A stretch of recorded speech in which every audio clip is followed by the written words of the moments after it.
to realize who your people are. And I appreciate it. Thank you, God. Let's go. Let's do what we got to do over here, because y'all know what I'm about to say right now, right? I think I'm supposed to do this right here. If pump that beat. It's Friday y'all. That's right, y'all. 2026. Six said I'm your host Boogotti NYC, and this here's our bottom line. But we be talking about this and that and chat and this and this and that, where we be talking about this and that and that and this and this and that. Just got me lit. That's right, you guys. How y'all doing this morning? That's right. It's Friday. That's right. What's today's date? I know it's the 5th. That's right. It's the 5th. And guess what? The 5th, Friday, already June, you guys. We sliding through these months like the Silver Surfer. It was just January, February, March, my birthday. We were just at the St. Patrick's Day parade. Now it's already June, you guys. Next thing you know, we'll be out there flipping hot dogs on the grill for July. Next thing you know, August and back to school. It's gonna be a good year this year. All we got to do is focus and continue to do what we got to do.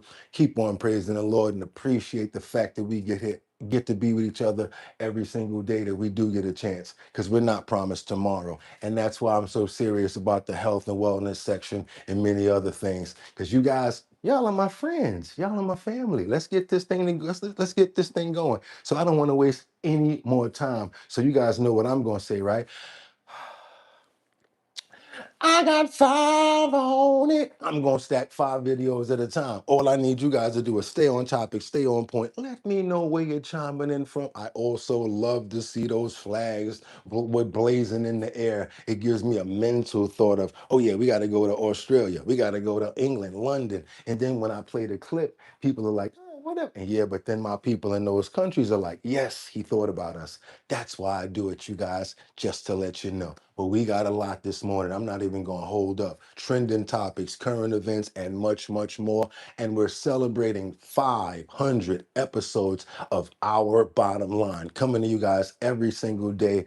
Can't stop, won't stop. We got a couple of more days to deal with that other situation before we really get off our flex on. But it's all good, because like I said, we know that we got some real people in here and we really know who we rock with. Thank you guys so much for chiming in and for letting me know that the audio is good. And celebrate yourselves as well, because I couldn't have did it without you at all. Couldn't have did it without you. You guys inspire me every single day. Every day I get off and I'm like, whoa, got to go stack that deck for tomorrow. So I'm not even going to wait. You guys know what I'm about to do right now, right?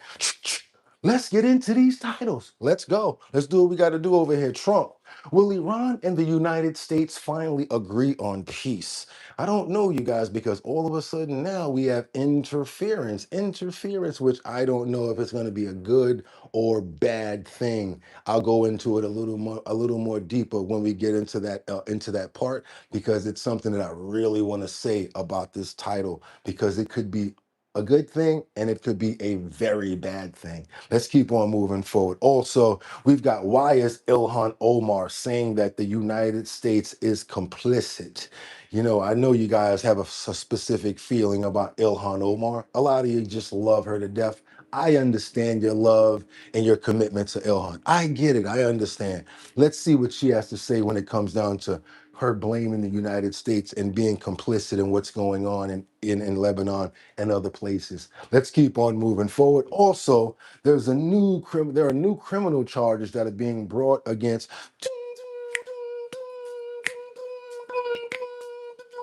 Now, what y'all want to do? You want to be ballers, shot callers, brawlers? That's right, you guys. LA, we got another person that's bringing up charges. It happens to be a man this time. You guys, I think it happened to be like a publicist or maybe a stylist or something like that.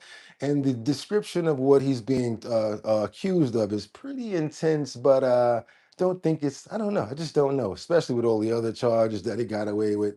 We'll see. We will see. Let's keep on moving forward, you guys, because you know what I'm about to say, right? I'm happy that everybody's here. Hope you guys are doing fantastic. Liberty, Christine, Miss Swanza, Tony. I see everybody up in here. Angels among us. Good morning, Kendra. I see you doing your thing. And y'all know what time it is, right? It's time to get it on. It is now Friday morning. Hopefully you guys have the weekend off or already started. So you know what that means. Get some water, Get some tea and some 55 coffee house. That's what you guys need right now. Pull up because it's time to get it on. Let's double tap that screen and get those likes up, you guys. What we got going on over here this morning? Okay. This is the first thing that I guess I can talk about it now. That's right. I don't know if you guys can see that, but it says right here, it says Trump reacts after the military action has been halted in Iran. We're going to see what sort of halting happened, and we're going to see how they're going to deal with it moving forward. I'll have my opinion on it as well. Let's keep on moving forward, you guys. It's Friday. Let's do what we do. Happy Friday. To the war between the U.S. and Iran. Now, we brought you the news yesterday that the House, for the first time ever, passed a war powers resolution to limit U.S. military operations in Iran. President Trump has just issued a new statement via Truth Social. He says this, quote, yesterday in a meaningless vote, the House voted four bad Republicans and all of the Democrats to limit my war powers right in the middle of my final negotiations to end the war with the Islamic Republic of Iran. Who would do such an unpatriotic thing? They know where the negotiations stand. The Democrats are fueled by Trump derangement syndrome.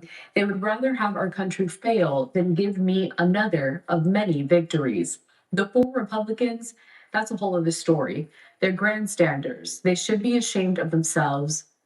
MAGA, President DJT. What do you guys think about that? Do you think that this is a bad time? Thank you so much. I appreciate that, sweet RV Adventures. I really appreciate that. Wanted to ask you guys, do you think that this is a bad idea? Because every girl is crazy about a sharp dressed man.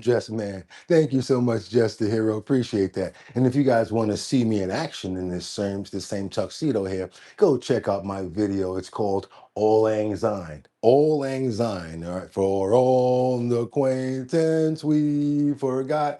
Actually flipped it to hip hop style. That's right. So I said, you know what? Let's go back to that and let's celebrate and pull out the Old Lang Syne classic. Let's do that for the day. Hope you guys are having a fantastic day. You going to prom, Boogotti? Man, I'm already at prom. Any day I'm with you guys. But I want to know what you guys think about this situation right here. This is very serious. Why is it serious, Boogotti? Because just like the president said, he was right in the middle of negotiations and then this happens.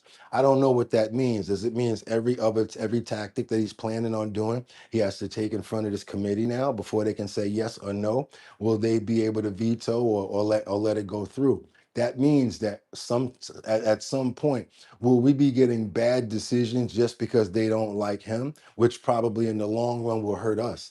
Because if you guys are the same way I am, and I'm gonna say it now because I wasn't saying it before, I just don't think that they should be able to have that sort of a power as far as that nuclear weapon. So that's the problem that I'm having with it. So if it was going to be a deal where that was not going to be set up and everything like that was going to go through, I would have been okay with that. But now since we have interference and now Iran knows about what's going on, they could use that as a sign of weakness and they'll be like, you know what? No, we're just going to play it out because we know you got to go before them every time you're trying to do something to us. They could lock down the Strait of Hormuz all over again. They can do a lot of stuff if they really wanted to really mess this thing up. Just wanted to tell you guys, this is a really bad situation right here, even if you guys don't like them. On this one situation, this is bad. I don't know what you guys think, but that's what I'm thinking. Let's keep on moving forward, you guys. Let's go. I want to bring us out to a live image that we have of the Capitol building as I read some more of this latest development. So again, we brought you that news yesterday that the House, for the first time, approved a war powers resolution that would halt the U.S. military action against Iran, defying President Trump as a handful of Republicans joined with Democrats to end the 3-month-long conflict that has reordered politics at home and abroad. Yeah, so end it and whatever politics or whatever, gas prices go get normal, but nothing about the nuclear weapons or whatever like that. And then the next people come in, if it's another person like Sleepy Joe, they just start all over again, making their, you know what, all over again. Then boom, they're right back to being a major threat for us. What the hell is going on? I don't understand it. Is that what you guys are okay with? I just don't get it. The Associated Press continues on to say this, that House Speaker Mike Johnson had. I still got some more on this topic right here. I just feel very strongly about this myself. If I'm wrong or anybody got any input or want to go into it, we can definitely have a dialogue on this. Tonight, the House passing an Iran war powers resolution in a 215 to 208 vote. The measure now heads to the Senate in a bid to limit President Trump's ability to continue military operations without explicit congressional authorization. 4 Republicans sided with Democrats in favor of it. Join me now, House Oversight Committee member, Texas Congressman Brandon Gill. Congressman, it is always great to see you. Thanks for joining us tonight. I'm going to get you started on the war powers resolution. Gun B, they were getting ready to have that. They were making that up. They were putting that together. So I know you probably thinking that they weren't, but they were putting that together. That's what they were doing. And what my homegirl got to say over there, liberty and justice. I'm gonna help you out over here. Let me know if your emojis came back as well, because you do know that we're our bottom line, right? We got the flyest co-hosts, the dopest family members and mods, also hottest morning news, interactive live hour bottom line. We go more than an hour now. We used to go an hour, then we went an hour and a half. Now we're almost 3 hours. We can't help it. We just got a lot to get into and a lot to show. But this right here, I do not agree with at all. I just don't. I think they should have at least waited till the negotiations are over and then probably done something. It's not even about about Iran at this point. It's about no Trump, no, you can't do that, no, you can't. And we're in the middle of stuff like that, which we don't care about. We don't like you Republicans or Democrats for putting us in the middle of that. How about that? We don't like either of you for putting us in the middle of that crap. Let's keep on moving forward, you guys, because like I said, I just feel very strongly on that point. And what's gonna and everybody's thinking about what's going on right now. I don't think like that. I think about the future. Okay, in let's say 5 years, Trump is gonna be a memory with absolutely no power at all. No disrespect, because that's just the truth. So who's gonna be in power at that point? What's gonna be going on? Are they gonna put that back in schools? Stuff like that, y'all gotta worry about. I done told y'all that 4 months ago. Get ready for this. This is a pre-op. Let's keep on going. Let's keep on moving, yo, because now we got a situation where the administration is launching a probe into MARTA after all of these violent incidents. MARTA, the train, buses, Atlanta, Georgia. Let's get into it, you guys. Let's see what's going on with this situation. Breaking now at 8 a.m., the Trump administration launches an investigation into MARTA after multiple violent incidents unfold, putting public safety into question. Atlanta News First Don Shipman is on the top of this story right now. The First Alert Breaking News Tracker, Don.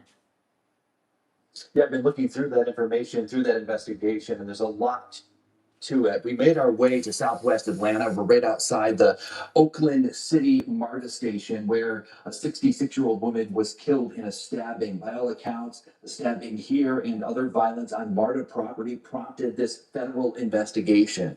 Now, the stabbing here at Oakland happened over the weekend, claiming the life of 66-year-old Margaret Swan. Investigators say that her accused attacker, John Elijah Matthews, went after her less than a minute after she boarded her train here at Oakland City. Now, U.S. Transportation Secretary Sean Duffy says that he has directed the Federal Transit Administration to look into MARTA's spending, security, and overall safety. Duffy also cited other violent incidents on MARTA property, including a stabbing, one at the Georgia State Station. That person is still recovering after being stabbed multiple times, in fact. Now, in that statement, Duffy says, and I'm quoting here, every American should be disturbed by the horrific crimes that we have seen on MARTA in the last month. No one should be forced to be in fear for their safety simply because they choose to ride public transportation. And he goes on to say that President Trump has made it clear that American families deserve better. And that's what we are going to deliver in Georgia, too. Yeah, we need that in New York already. We need it in Chicago. We need it down south in certain different places, like where that lady lost her life at on that other rail line. We need it all over. We need better security, you guys, better security measures. And these guys, these people, they need to be vetted out before they can even enter the train system now. That's the problem. They go down there and they sleep up and do whatever they want to do their D-rugs, and they get so comfortable that they just do whatever they want. garbage left everywhere. We understand that you're going through a bad time, but you ever notice how they just leave stuff everywhere? It's crazy. It's really bad. And so I'm praying for the families, everybody affected, especially that 66-year-old woman. Hopefully they get better laws down there and better security for all of the people down at Martyr as well as all the other places that I said. Let's keep on going, you guys, because we got to get on over to Washington. We got Todd Blanche, who announces a $50 million in fraud averted from being paid out. Now, these new charges is focused on where? Ohio. So yeah, it's not only just happening in Minnesota and Maine, it's also going on in Ohio. It seems like the quiet towns in certain cities that they were preying on. All right, right now we want to go to the acting attorney general who is leading this, and you see off to his left shoulder, right screen, is the FBI director, Cash Patel. So you've got Todd Blanche leading this. This is a huge $30 million fraud scheme that they are announcing. Let's watch. Great president and vice president, the days of the brazen theft that we've seen of taxpayer dollars abusing the generosity of the American taxpayer is over. Our message to fraudsters is simple. With our state and local partners, the Department of Justice will be working day and night to identify you, arrest you, and imprison you. Today, the Department of Justice is announcing significant fraud enforcement in the state of Ohio, as well as a historic fraud fighting partnership. What up, Money Tree? Gun B? Exactly how it should be in every state. One that can serve as a template partnership for other states in this country. We welcome everyone, everywhere, to team up with our fraud division and our federal partners and our U.S. Attorney's offices to bring fraudsters to justice. I want to talk about a few cases that we're announcing today, and I think you'll agree with me that some criminals have gotten so bold, so audacious as to defraud the government of tens of millions of dollars. I'm just going to give a few examples right now. It should shock your conscience. Today, we unsealed a 32-count indictment against 2 state employees and 2 other co-conspirators for allegedly billing $30 million to the government for therapeutic behavioral services that were never provided. We've also Now, I know y'all not over there laughing at Cash Patel. I know y'all not laughing at Cash's eyes, talking about he looking like Stevie Wonder. I know somebody didn't just say that. Sealed an indictment charging 4 defendants in a scheme to defraud a COVID program. Again, these programs, as we all know, were meant to benefit small businesses and individuals struggling because of the pandemic. In total, services that were never provided. We've also unsealed an indictment charging 4 defendants in a scheme to defraud a COVID program. Again, these programs, as we all know, were meant to benefit small businesses and individuals struggling because of the pandemic. In total, between our state and federal partners, today we're announcing charges that were either unsealed today or over the past week against 14 defendants allegedly involved in fraud schemes targeting over $50 million here in Ohio. And again, these numbers are staggering, but just the tip of the iceberg, both here in Ohio and nationwide. Sadly, Ohio is facing some of the most significant fraud schemes in the country. Medicare fraud, pandemic relief fraud, even an international romance fraud scheme that I think you'll hear about shortly. I told you guys about the romance scheme. You already know about that one. We already put you onto that the other day. Let's see what's going on with Marco Rubio. You know how we like to go inside when Congress is asking questions and going back and forth, you guys. I wonder how much the totals is if you add up for each state. That's a good question, 55. That's a really good question. I might actually do that. I might just do that for some research. Ask AI, right? Ask AI that question, you guys. That's a good question. Cash looked like he got to throw up, but he's holding it together. Oh my God, Money Tree, you dead wrong. What Liberty got to say? Okay, Sam Champion is in the building. Sam Champion, how you doing? He's shouting you guys out. What's up, Sam? I hope you're doing good, my brother. Let's keep on. Y'all wrong for that one right there. Why y'all gonna beat up on Cash Patel like that? We wouldn't have a national debt if we didn't have fraud. Yeah, you guys are right, because the amount of money is just staggering. Okay, there you go. Let's keep on moving forward, you guys. guys. Let's go. Now we got to see what's going on with this situation here. I like to see them go back and forth. We got a situation where it's like Marco Rubio is going back and forth with Senator Rosen, talking about explosions, like a little bit of explosions going on. Here, let's see what's going on. Instead of accompanying Vice President Vance to Pakistan. What party was I at? I was at a party. It's publicly reported and there's photos there. But what party? No. But you're going to say that. I'm going to answer it. I'm going to answer that question. That's an absurd statement. So that's embarrassing for us and it's embarrassing for you. 100% inaccurate and 100% wrong. Number one, the Vice President of the United States was there, and he wasn't confirmed by the Senate. He was elected by the American people. I was not at a party. Where I was is next to the president. Because in the midst of those negotiations, I was in communications with them. But you don't know what you're talking about. You're just Senator making Rosen, stuff up. he has the floor. I know your staff wrote up this cute statement for your TikTok video, but it's not true. Ooh. And it's not real. That's not what happened. Wish Ranking Member Shaheen, thank you, So Secretary. I do understand stuff like that. Let's say, for instance, you got your man at arms that's right there. You can't answer all the stuff all the time because you got stuff going on.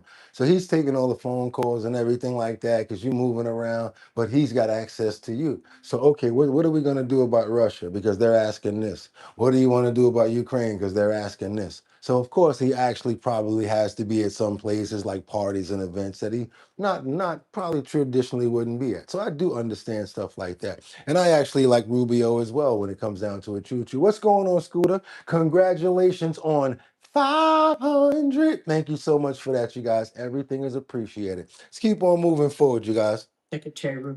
Yeah, I think that's enough right there for me. I'm gonna keep on going, you guys, because we got much more to do. I'm gonna ask you guys to, if you have not already subscribed to the channel, what are you waiting for? And also, give me all the money in your pockets. I know you just got paid. Give it up. Nah, I'm just kidding to you. I'm just kidding. But what I would like you to do is pick up the phone and double tap that screen if you're watching our bottom line on your screen, because that gets the likes up. If you've already done it, thank you so much. And it wouldn't hurt to share. Also, let people know about the show. Let's keep on going, you guys. What do you think about that? That was pretty intense right there.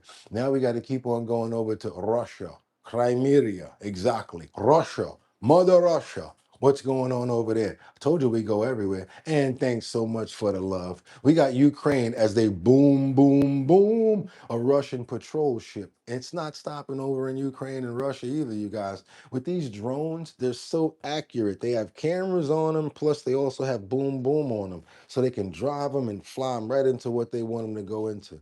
Check this crazy footage out that they got right here. And just having the accuracy and the ability to do this, it just takes, let's just say, tactical to a whole nother level. It's just to a whole nother level.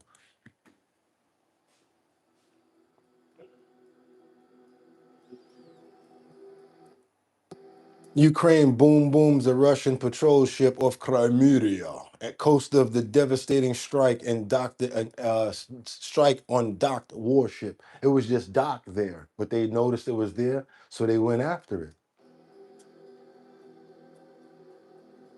Military released footage of a siege drone. It's called a siege drone strike. Military officials identified the ship as a Project 10410, Sletvac class, and boom, Russian Navy used for coastal patrol, maritime surveillance.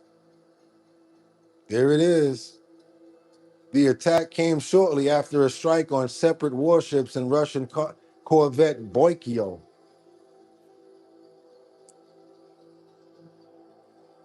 So that's the one that they took out right there. Yeah, I guess it's no such thing as ain't no fair game in this. Oh, your joint is parked over there? We've got the coordinates. Yeah, just get rid of him because you know what he can do. And once he get out there, what they're planning on doing with it. So get rid of him while we got him located. Okay, cool. And see you later. Lullaby and good night. That's it, you guys. Now that's what I'm talking about. I gotta be honest with you. At least they're just going back and forth with each other on that one, and nobody else got involved, right? Instead of the way that they're doing it with the urban warfare, right? With the way that they're doing the urban warfare, that's totally different. Where we're looking at a building and the top of the building got some smoke and fire coming out of it, knowing that a family lives there. Totally different right there. Not saying that I condone it at all, but at least it's just with those two, less casualty around it. Let's keep on moving forward. Oh yeah, lullaby and good night to that one. Y'all remember that, right? From from what's the name of this? What's the name of that one? What's the name of that show right there? I think the name of that show was Don't Don't Don't Don't for the love of money, we steal from our brothers. Y'all remember that, right? Lullaby, baby. Y'all know what I'm talking about. Miss Hawkins. I wasn't born with a silver spoon in my mouth. Miss Hawkins. My brother looks more like him than I do. So stop saying that stuff. Let's keep on moving forward, you guys. Because where we going right now? Let's get back on over to the USA, because this is the new playbook that you guys ain't gonna believe right here. You go to LinkedIn, you put your job, you put your description of a job up there. You put your you look for jobs. You put your resume up, right? But you never expect something like this to happen. Imagine you get contacted by a Chinese company that's like, "Hey, you want to work for us?" You know what China's been allegedly doing? They've been using LinkedIn to hire who? Yeah, 007 type of stuff. Yeah. Tom Cruise sort of situation. They've been using LinkedIn. I'm not making this stuff up. Check this out. Welcome back. New this morning, the U.S. issuing a joint warning with the Five Eyes intelligence nations that accuses China of using LinkedIn and other job posting platforms to recruit people to spy, and those people with access to classified information. Nah, y'all don't hear what I said. But y'all didn't hear her though. Y'all didn't hear what I just said. Wait. Heal up, reel up, bring it back. Come rewind. LinkedIn to do what? I'm talking about a regular job posting app.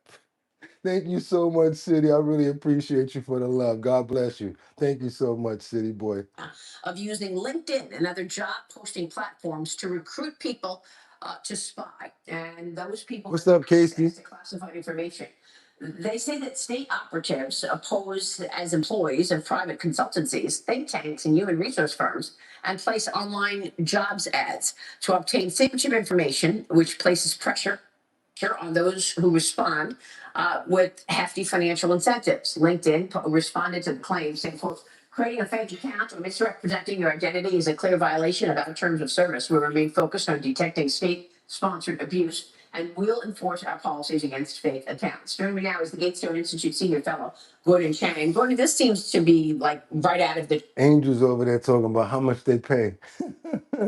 Angels among us says how much they pay. $75 an hour, angels. But is it worth? Watch your head. Damn.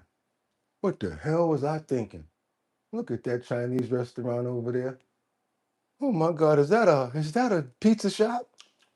Never be able to taste that again. Yep, watch your head. That's what's gonna happen. It ain't worth it, angels. It's not worth it. Let's go. No price is worth it. China playbook. They want to spy on Americans. They've been doing it for a long time, and they're now using LinkedIn and job posting sites to do so. What's your reaction? Well, China uses every point of contact to take down our society, whether we're talking about espionage, as in this LinkedIn case, or sabotage or whatever.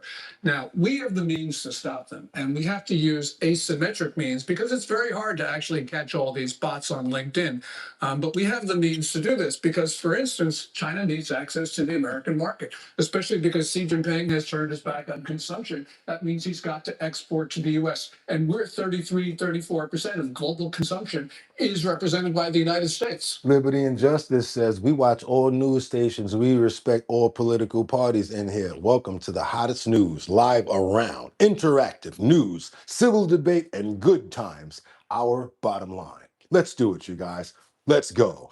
Thundercats. Let's go. Let's do what we got to do. Come on, let's keep on going and be on the lookout. Let me tell you guys, do not get enticed by these fools because it's a bot. But that does not mean that the government don't have their own bots sending out feelers the same way to see who would respond to those offers. Be careful out there. Straight, narrow path, you guys, and keep it prayed up. Stay healthy. You're going to make it to your goal. Don't worry about it because nobody here is trying to be in our golden ages like this. How many more years I got? Trying to make it so we can have a little bit more time on the streets. It's harder out here, but I'd rather us be out here doing our thing. That's why I always say it's hard out here for a pimp.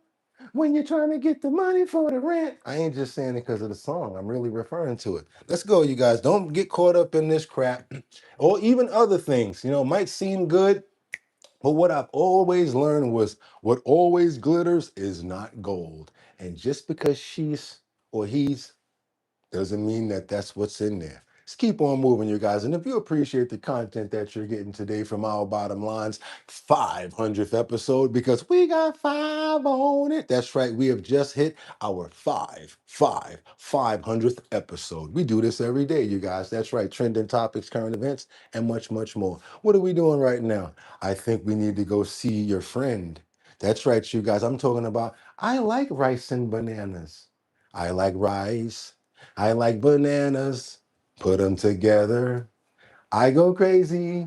You might not like her, but it's time for us to show you Omar, what's her name? Ilhan Omar in her youngest, not her prime. Let's go ahead and see what's going on with Ilhan Omar, you guys, because she has a little bit of pushback when it comes back to the United States. She says that the United States is complicit in everything that's going on out here. And you know, when you're hearing it from her, it's a little different because, you know, I'm gonna be honest with you. It's like if you heard it from all right, I'm just gonna say it. Yeah, from an American is one thing. But you coming over here. All right, I ain't even gonna do it. I ain't even gonna do it. I'm gonna see what you guys got to say about this. Because the United States is complicit, Omar claims. She says Israel plans to, woo, I'm not gonna say that because I don't even want nobody to be able to record that and rewind it on me. Let's see, let's let her say it. Thank you. Woman is recognized. Thank you so much, Mr. Speaker. I rise today in support of this resolution because it is unconscionable. Good morning from the UK. Congress to allow this conflict to go on. The United States is complicit in the horrific devastation plaguing Lebanon. Thousands of people have been killed. More than 1 million people have been displaced. Homes and villages have completely been destroyed. Why does she talk like she's spitting on you? I felt walking up the street. She went to this restaurant. I thought the food was delicious. And the next thing you know, they told me I had to leave because I spit too much. Like, why do you talk like that? It's just not really becoming of a person. Like, come on. In support of this resolution because it is unconscionable for Congress to allow this conflict to go on. The United States is complicit in the horrific devastation plaguing Lebanon. Thousands of people have been killed. More than 1 million people have been displaced. Homes and villages have completely been destroyed. Israel officials have openly stated they seek to implement the Gaza model, but in Lebanon. The Gaza model is one of ethnic cleansing, of war crimes, of mass displacement, and of illegal occupation. How can we in Congress stand by as our nation is made complicit in such atrocities? Somebody says she got rice in her teeth. U.S. support for conflict in Gaza and now in Lebanon is about causing irreparable harm to our reputation and our role internationally. We are creating a world in which the United States stands not for peace or security, but for destruction, death, and blatant disregard. Death, suffering, succotash. Suffering, succotash, Daffy. Part of international law. This cannot continue. Congress must put an end to this unauthorized use of force. I urge my colleagues to vote yes and refuse to enable another forever war. Thank you, and I yield back. If she was to talk around me, I had to be like, what's the problem, man? You don't say nothing with an S in it. Don't let anything that's ending with an F come out your face. Please don't do it. Don't even want to hear nothing that you got to say, especially when it's somebody with a that's coming out there talking bad about it. We don't want to hear that craziness. I thought I saw a putty cat. I did see a putty cat. I'm gonna get that putty cat. Somebody said Sylvester. Exactly. You sound like Sylvester the cat. Let's keep on moving forward because Choo Choo just said she needs to get back to her husband slash brother, I guess. And we're going to get me safe on that by saying allegedly. Let's keep on going, you guys, because Trump is saying that he'll nominate Todd Blanche as the Attorney General and to take over Pam Bondi's job. How many people? How many people? I want to know. I just said it. Trump says he'll nominate Todd Blanche as the Attorney General to take over Pam Bondi's job. If you guys agree with that, let me see a thumbs up. If you think that Pam Bondi's job can be taken over by Todd Blanche, we're going to get into that going forward anyway. You guys let me know. Do you think that Todd Blanche is actually can possibly take over as the Attorney General? If you do think so, give me a thumbs up. If you do not think so and you do not agree, give me a thumbs down. Either way, I will be reading the comments. I'm going to read what you guys have to say. If you put something next to it, I'm going to read that too. What do you guys think about Todd Blanche becoming the next AG and taking over Pam Bondi's job? Christine says no. A nomination isn't having the job. A nomination isn't having the job. Okay. Jelena says thumbs up. What we got over here, you guys? She has the turban. What you expect? Welcome. Okay, what else you guys got? I don't know enough about him. Me neither. That's another reason why. I didn't know too much about Bondi as well. I didn't know too much about her as well. Let's keep on moving forward. 1920 says, sure, why not? Okay, what do you got over here for me, you guys? Okay, we got Sam Champion with a thumbs up. Not gonna happen, says Donna. Not happening. I know nothing about Todd, says Jack. Not sure, Liberty and Justice from Brazil. Good morning, peoples, America. God bless all. We actually just shot something from out of Brazil yesterday, you guys, and I hope you guys are doing good out there. We used to doing Trump's bidding. Bondi was a scapegoat. I feel bad for her.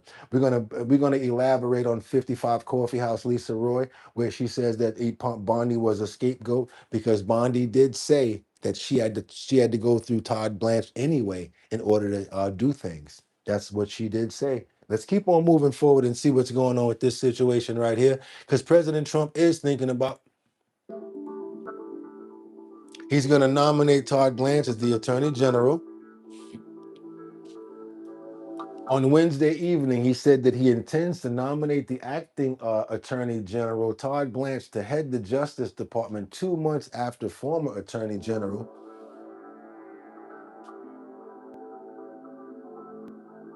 Pam Bondi resigned. Now, Trump announced his plan to nominate his former personal attorney to the top DOJ role during a White House dinner on Wednesday evening, according to clip posted by the deputy.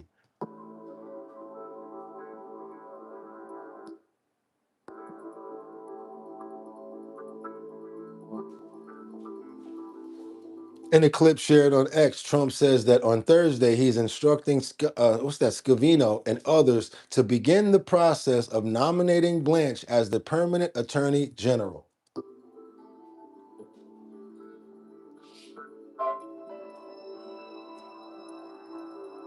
Blanche has served as acting attorney general since Bondi's resignation in April. What do you guys think? And somebody was right. He can definitely give him a good nomination. And now, as you can see, he's telling everybody else or a couple of people in their party to nominate him as well. Good call. I like when you guys are on point. I like when you guys are on point. Wait a minute. Angels Among Us says, I honestly feel that they don't like strong women in office. Frustrating. It's pretty frustrating. I'll be honest with you. Everyone that they got rid of, except for a couple of things and certain things, I actually was okay with. Christy Nome was a little too Wonder Woman, with the private jet. I don't think that Tulsi should have. I know Tulsi. I think that she stood strong. I really respected Tulsi. I have nothing to say about her. And Pam Bondi. My only issues with her were the Epstein files. They're sitting on my desk right now. Now. That'll always come back and bite her in the ass like the mailman. Let's keep on going, you guys. Because from San Diego to San Juan, they was working with that Hunter. I can feel it.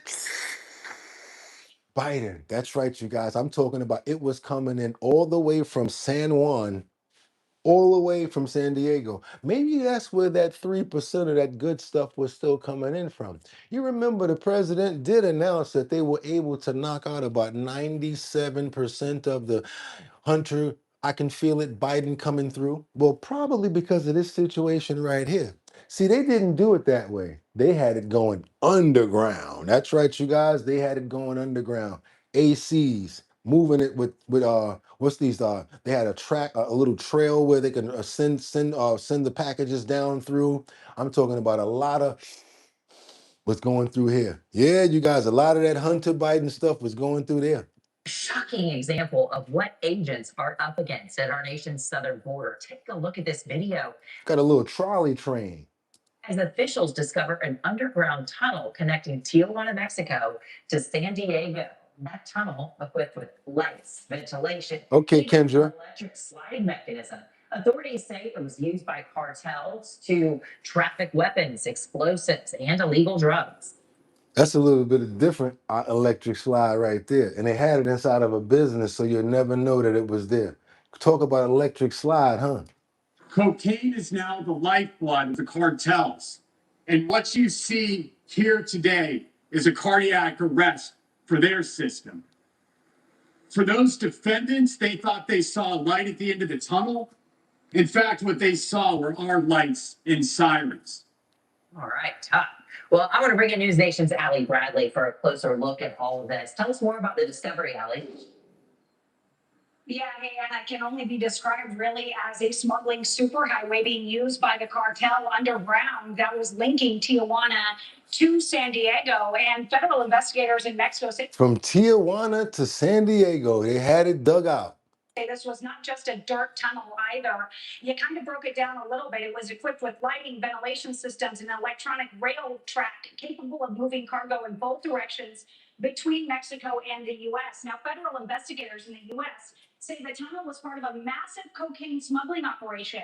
Homeland Security Task Force agents spent months surveying a supposed discount store called Buy for Less in Otay Mesa, California, where they noticed unusual activity that didn't match a typical retail business. According to court documents, agents watched workers routinely move large suitcases in and out of the store and access the border and across the border. On May 29th, investigators tracked multiple vehicles leaving the location and watched as suspects transferred packages into deep freezers before loading them onto trucks. Traffic stops conducted by San Diego County Sheriff's deputies led to the discovery of, get this, more than 851 packages of suspected cocaine weighing more than 2,200 pounds. That's well over 1 ton, with an estimated street value of roughly $45 million. A subsequent search of the store revealed the tunnel's U.S. exit hidden beneath a storage room floor, accessible through a sophisticated hydraulic lift system. 4 men are now facing federal charges tied to the operation. Prosecutors say the investigation dealt a significant blow to the cartel Jalisco New Generation, or CJNG. Woo, boy, that was crazy right there. They had a little train trolley going on down there. They had it set up in a store, not a warehouse, y'all. There was, yes, a ton of that Hunter. I can feel it. Biden, y'all know who I'm talking about. Man, if he would have been there, he would have went crazy and he'd have got a heart attack. Y'all think Tony Montana dumped a whole lot on the table and went crazy? Imagine what Hunter would have did if he would have found that stuff. Let's keep on moving forward, you guys. We got to get on moving forward. Let's go. We got to cover up. That's what Pam's calling it, because she said she was not the one who hindered the case. She said it was Todd Blanche all along. She also said that Representative Garcia is now calling for Todd Blanche to be testify under oath for Jeffrey Epstein. Because yes, Pam Bondi ain't the AG no more. So she's letting it be known. Look, even when I was the AG, I had to go through Blanche to do anything. We didn't even know that. Now we know. And who was controlling that situation? Let's see, you guys. Let's go. Let's see what's up here. Want the head of the Justice Department and the head of the FBI to answer questions under oath about their handling of the Epstein files. Robert Garcia, the top Dem on that committee, made a formal request on Tuesday. His ask comes days after former Attorney General Pam Bondi testified before that same committee and repeatedly placed blame at the feet of Todd Blanche and Kash Patel. Adam Trebet says if Hunter would have found it, there would have been nothing else left to report. Congressman Garcia joins us now. Congressman, it's good to see you. So tell me, what have you heard from the chairman of your committee since you sent that letter? Well, there's been no response yet, but we certainly expect there to be one. The reality is that the former Attorney General over 30 separate times deflected to the acting AG, Todd Blanche. She basically put all of the responsibility on Todd Blanche, on redactions, on why the remainder of the files have been released, even on the transfer of Ghislaine Maxwell. And so it's important that we get Todd Blanche in front of our committee. And Cash Patel was also named multiple times by the former attorney general as an important part of the Epstein files investigation. Well, Congressman, do you see that as deflection on her part to lay the blame at Blanche's feet? I mean, saying that he was managing, quote, the entire investigation, you know, or is that her escaping her own accountability here in your view? Come on, you guys. You know nobody goes this far, goes this deep into in-depth stuff that they don't really want to break down, to give us this forum so that we can actually really have somewhere to talk about and break this stuff down and digest it. But we don't really care about the network or what's going on. All we care about is the truth and the messages, and we dissect them ourselves, because we're smart over there. We have the capability of doing that. So let's go ahead and get those likes up. All you got to do is pick up the phone, double tap that screen and get the likes up, and give me all the money in your pockets right now. Snap it to a Slim Jim. No, but you know what would be cool? Let's go ahead and get all the way up to 73,000 subscribers. Let's go ahead and do that. That would get me really happy. Get those subscriptions up if you have not already subscribed. That is actually free. And then when you do hit that subscription, make sure that you hit that all so that you get all notifications. You know, they playing around right now, right? Sometimes you got to go turn it off and then hit the all. That's the one on top. Let's keep on going and see what's going on with this. Do you guys agree with Todd Blanche or Cash Patel coming in? Because what they're trying to say here is they basically played interference in the progress of what was going on throughout the case. Or do you think she is telling you the truth, that there is something here? I mean, for a while, even survivors speculated in conversations with me and my colleagues that they thought Blanche was leading the way. He said, All right, Christine. Down to meet with Ghislaine Maxwell in the first place. Yeah, I think both are true. Look, I think there's no question, first of all, that Pam Bondi deflected and tried to play cover for President Trump. Look, I actually asked Pam Bondi on multiple occasions. On 5 separate times, she refused to answer my questions. I was right across from her about President Trump, about what he knew, if he directed any of the redactions, about why he was removed from the Epstein files early on and then placed back in. And so she wouldn't answer those questions. And multiple times, her attorney, he was actually from the Department of Justice, which is pretty rare, turned to her to stop her from not answering questions about the president. So that was pretty stunning. And at the same time, she kept the... So they're saying that she had a DOJ appointed lawyer that was stopping her before she even said anything. Deflecting to Todd Blanche. And so when she didn't want to answer a question, she'd say, we got to ask Todd Blanche. Brian said, I told you that Pam Bondi was in them files. And said Todd Blanche was in charge of everything. So she both played cover for the president, but also clearly put the responsibility on Todd Blanche. And so if that's going to be her posture, then we need the acting AG in front of us, and James Comer's got to agree to bring him in. I got some even in further depth information, because before we were talking about speculation, we were talking about there's a possibility of more people that were named in the Jeffrey Epstein files that should be held accountable. You and I also, come on now, rewind a week and a half ago, let's say 10 days ago. The episode was, we were showing the video clip of Jeffrey Epstein's assistant who was telling us the truth about her being there, torturous, the way that she was being treated at her job, the way that they manipulated her to work there, right? And then she also said that there were 3 names of 3 other men, and then they said that those names were going to come out. We got those names. That's how we do around here. We got the names and we bringing them out. You guys probably know who they are, but let's make sure that you know who they are, because we're gonna bring it out right here. We got the Epstein assistant who breaks silence and claims the assault by an ex-Miami Beach mayor. That's right, you guys, mayor and a celebrity hairstylist. Let's go. Epstein case, several Republican House Oversight Committee lawmakers say they want the Justice Department to investigate sexual assault allegations connected to the committee's probe into Jeffrey Epstein. Now, Republicans on the committee sent a letter to the acting Attorney General, Todd Blanche, calling on him to look into allegations made by Epstein's former personal assistant. Thank you. The committee, you may recall, interviewed Sarah Kellum last month, but just released the transcript from that interview today. Our senior international correspondent, Alex Miller, has followed this case from day one. And Alex, Sarah Kellum worked for Jeffrey Epstein as an assistant. But during her interview with the committee last month, she said she too is a survivor, but she also named names. What more can you tell us about what she said? Well, now, I have been combing through this 149-page transcript of the interview that this assistant Sarah Kellen did, and the details in this are horrifying. They remind me of the details that we have heard from many other survivors. Kellen alleges she was abused not only by Jeffrey Epstein, but also by Ghislaine Maxwell. And for the first time, she named two other men.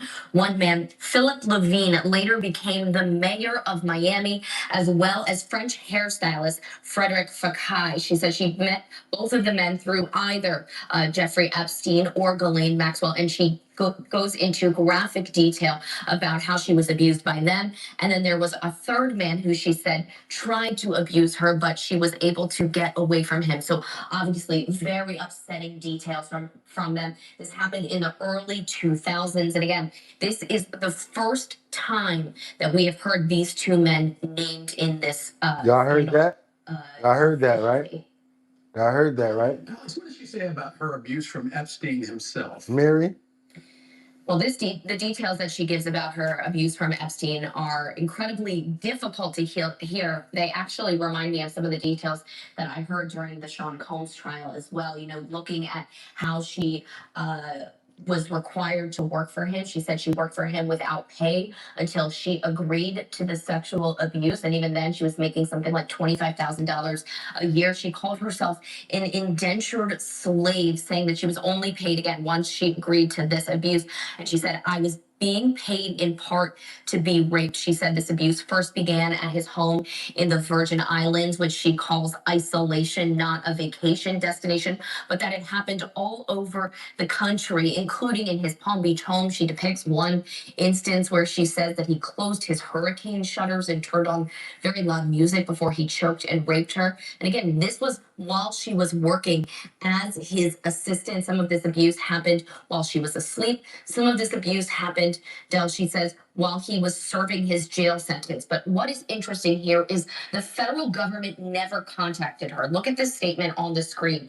She says that the federal government branded her a criminal in her own secret deal with her abuser without ever once speaking to me. From the day Jeffrey Epstein found me in July 2019, no one from the federal government, or any government for that matter, ever contacted me about anything, not once. Now, why this is interesting is because to some, she is a victim, but to others, she is a co-conspirator because she worked for Epstein and was familiar with his comings and goings. And there are a lot of questions about what she might have known. Now, if you remember, Yeah, y'all, that's a real deep one right there when it comes in from the assistant. I don't know which way you guys are leaning. Is she more of a victim, or is she more of somebody that's like should be looked at like a suspect? You guys let me know what you think. Do you think that the assistant was basically a victim, or do you feel that she basically is guilty of assisting Jeffrey Epstein? Let's do this. If she was a victim, let's give me the thumbs up. If you guys think that she was assisting Jeffrey Epstein and doing this stuff, thumbs down. Because that might mean that, oh, she's just doing that for now to not look bad. I don't know what you guys think, but you do have a couple. Okay, some people feel the same. Victim attempt to escape. Okay, can she be both? Okay, a lot of people think she may be both.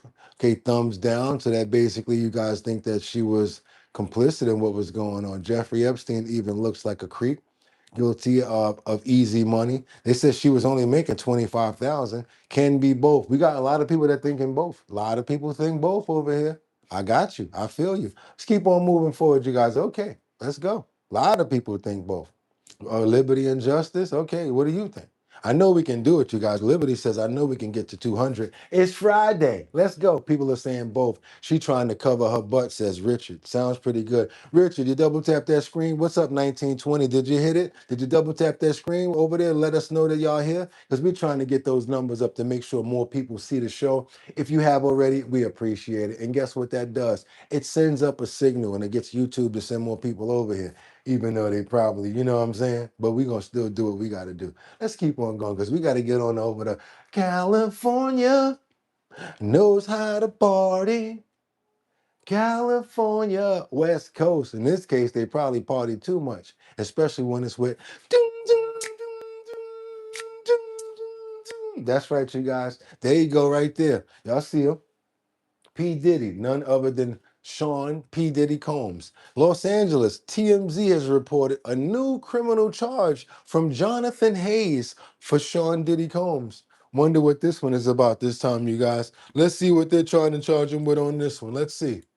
Combs could be facing new criminal charges as the Los Angeles County District Attorney's Office begins reviewing a new case against. Now, you guys remember that cartoon? I mean, not the cartoon, probably was a cartoon, or the little toys. Remember, Casey? I remind you of this. The brats, the little toys. Don't she look like a human brat? I got to bring it back now because now you guys got it. Y'all gonna have that stuck in your head now. Sean Diddy Combs could be facing new criminal charges as the Los Angeles County District Attorney's Office begins reviewing a new case against the music mogul. TMZ reporting the case is all tied to sexual battery allegations. The National News Desk, Jeff Harris, joining us now. We are also learning, Jeff, that the case involves a publicist who initially filed a police report in 2025, so not long ago. Tell us more. So TMZ reports Jonathan Hayes, the publicist who filed that report, claiming Diddy sexually battered him in 2020 and then again in 2021, following a multi-month investigation by the LAPD detectives, then presenting their findings to prosecutors. In the report, Hayes says he was working with the son of Biggie Smalls, his name CJ Wallace, and Combs would show up from time to time while they were working. Then in September 2020, Hay claims he ended up in a room with Combs, who masturbated into a shirt before telling him to participate. He also claims Combs took the shirt and then threw it at him. The following year, Hay claims he flew to LA. So you mean to tell me they put those two words together without saying pause? You put Diddy and probe in the same two sentences and didn't say pause. To continue that project with Wallace, where Combs allegedly forced his genitals onto him. While reps for Combs have not publicly responded to this new allegation, his civil attorney did speak out last fall saying, quote, "Let's make it absolutely clear Mr. Combs categorically denies as false and defamatory all claims that he sexually abused anyone." Now, according to TMZ, LAPD detectives investigated for several months and just recently. It was like, take that, take that, take, take that, take that. Submitted the case to the DA, who will now determine if there's enough evidence to actually charge Combs. The music mogul is currently serving a 15-month sentence in federal prison after being found guilty last year on prostitution-related charges. As of right now, he's scheduled to be released in early 2028. He took the shirt and after he finished, he threw it at him and said, take that, take that. Oh my God, man. And everybody coming out of the woodwork. Everybody. Look, no evidence. No video evidence. Good morning, everybody. Good morning from you guys. Pure survival. Oh my God. My brother used to dress and dance back in the day. So dressed like P. Diddy. Good morning, Jordan. Let's keep on moving forward. What up, Jordan? Everybody good up in here? Let's see what we got over here, because this is crazy, right? This one is even crazier. California knows how to party, all right. We're going to stay on that side of town right now because it's jumping over there. You guys heard about this federal raid that was on this mansion of a tech multimillionaire from Iran for sending secrets? Yeah, for sending secrets back to Iran. His home was worth about 35, something like that, a couple of $1 million, but it was all purchased by illegal funds. Let's go, you guys. You know what he got, right? Silver bracelets. Silver bracelets. They're one size fits all for everybody. Watch your head. They're going to have him for a while, too, especially with these kind of charges. Let's go. $35 million Southern California mansion of a tech CEO accused of helping sell U.S. technology to Iran's military and nuclear program. Shanley Painter joins us now with the details. Jan. Hey, good morning, Todd and Carly. So the DOJ says this man is a dual citizen of Iran and the United States, now accused of violating U.S. sanctions against Iran after prosecutors say he ran a massive decade-long scheme to smuggle U.S. computer hardware to the Iranian government for use in its military and nuclear operations. Now, when they put the handcuffs in front of you, they're making a big statement right there. They want people to see it. That's for the perp walk. That's to let people know we got them. You know what I'm saying? They want the cuffs in front. That's when they like this. Like, it's a whole different situation when they do that. You know what I'm saying? It's like you can't put your head down or nothing with that. It's like, 'cause you gotta, you know what I'm saying? That's it right there. That's even worse than watch your head. That's opening the door like, go ahead, you good. You good. That's instead of watch your head, that's you're good. Here he is, 63-year-old Jamshid Gom of Newport Coast, California. He is the founder and owner of an Iran-based technology company. Early yesterday, his $35 million mansion was raided by federal authorities, a home they say was purchased by illegal funds. Gomi is arrested for conspiracy to violate the International Emergency Economic Powers Act. U.S. Attorney Bill Saley saying that this quote, Gomi is accused of aiding our declared enemies by selling U.S. origin computer networking parts to Iran and earning millions of dollars in violation of U.S. sanctions law. Authorities say that between 2011 and 2023, Gomi used his personal eBay and PayPal accounts, along with front companies and freight forwarders in the UAE, to illegally route U.S. technology to Iran without obtaining the required licenses from the Office of Foreign Assets Control.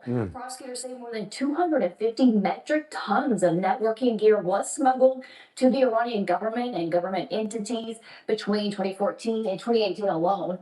The feds are also investigating Gomi for money laundering, tax evasion, and other crimes. But as far as this charge, Gomi could face up to 20 years in federal prison if convicted.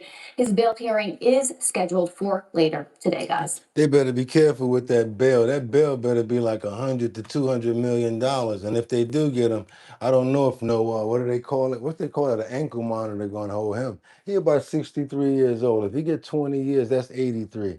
It's a D sentence right there. But you know what? For sending stuff overseas and doing that to the United States and going against our people and our national security, he got to get it, y'all. There it is. You see where you're going. Get up in there. That's right, you guys. They got him. 63 years old. Nice house too, right? But guess what? Now, 55, 65, 75, 45, 45, 35, 35. I got 20 over here going one time over there. I got 21 over here going over. All of that for nothing. Nothing. He ain't keeping the house. Nothing that's in it. And it's all going to be sold for pennies on the dollar. Let's keep on moving forward, you guys, because now we got another situation where we got these 19 members of Tren de Aragua who were arrested for money laundering. Let's keep on moving forward. Uh-oh, here go the bus down. Y'all got to see it. Kick in the door, waving the 4-4. All you heard is get on the floor.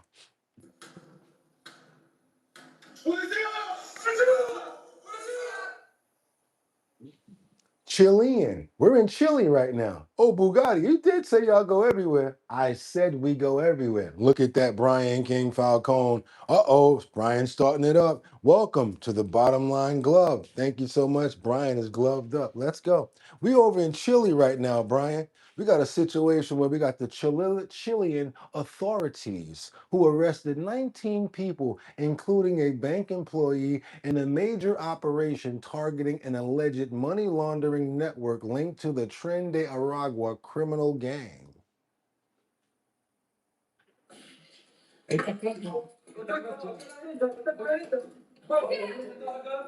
Investigators said the group used bank accounts and cryptocurrency transactions to move nearly $84 million out of the country.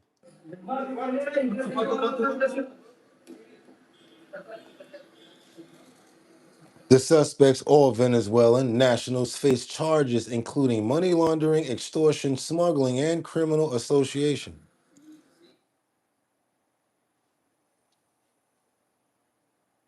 They got the computers, phones, hard drives.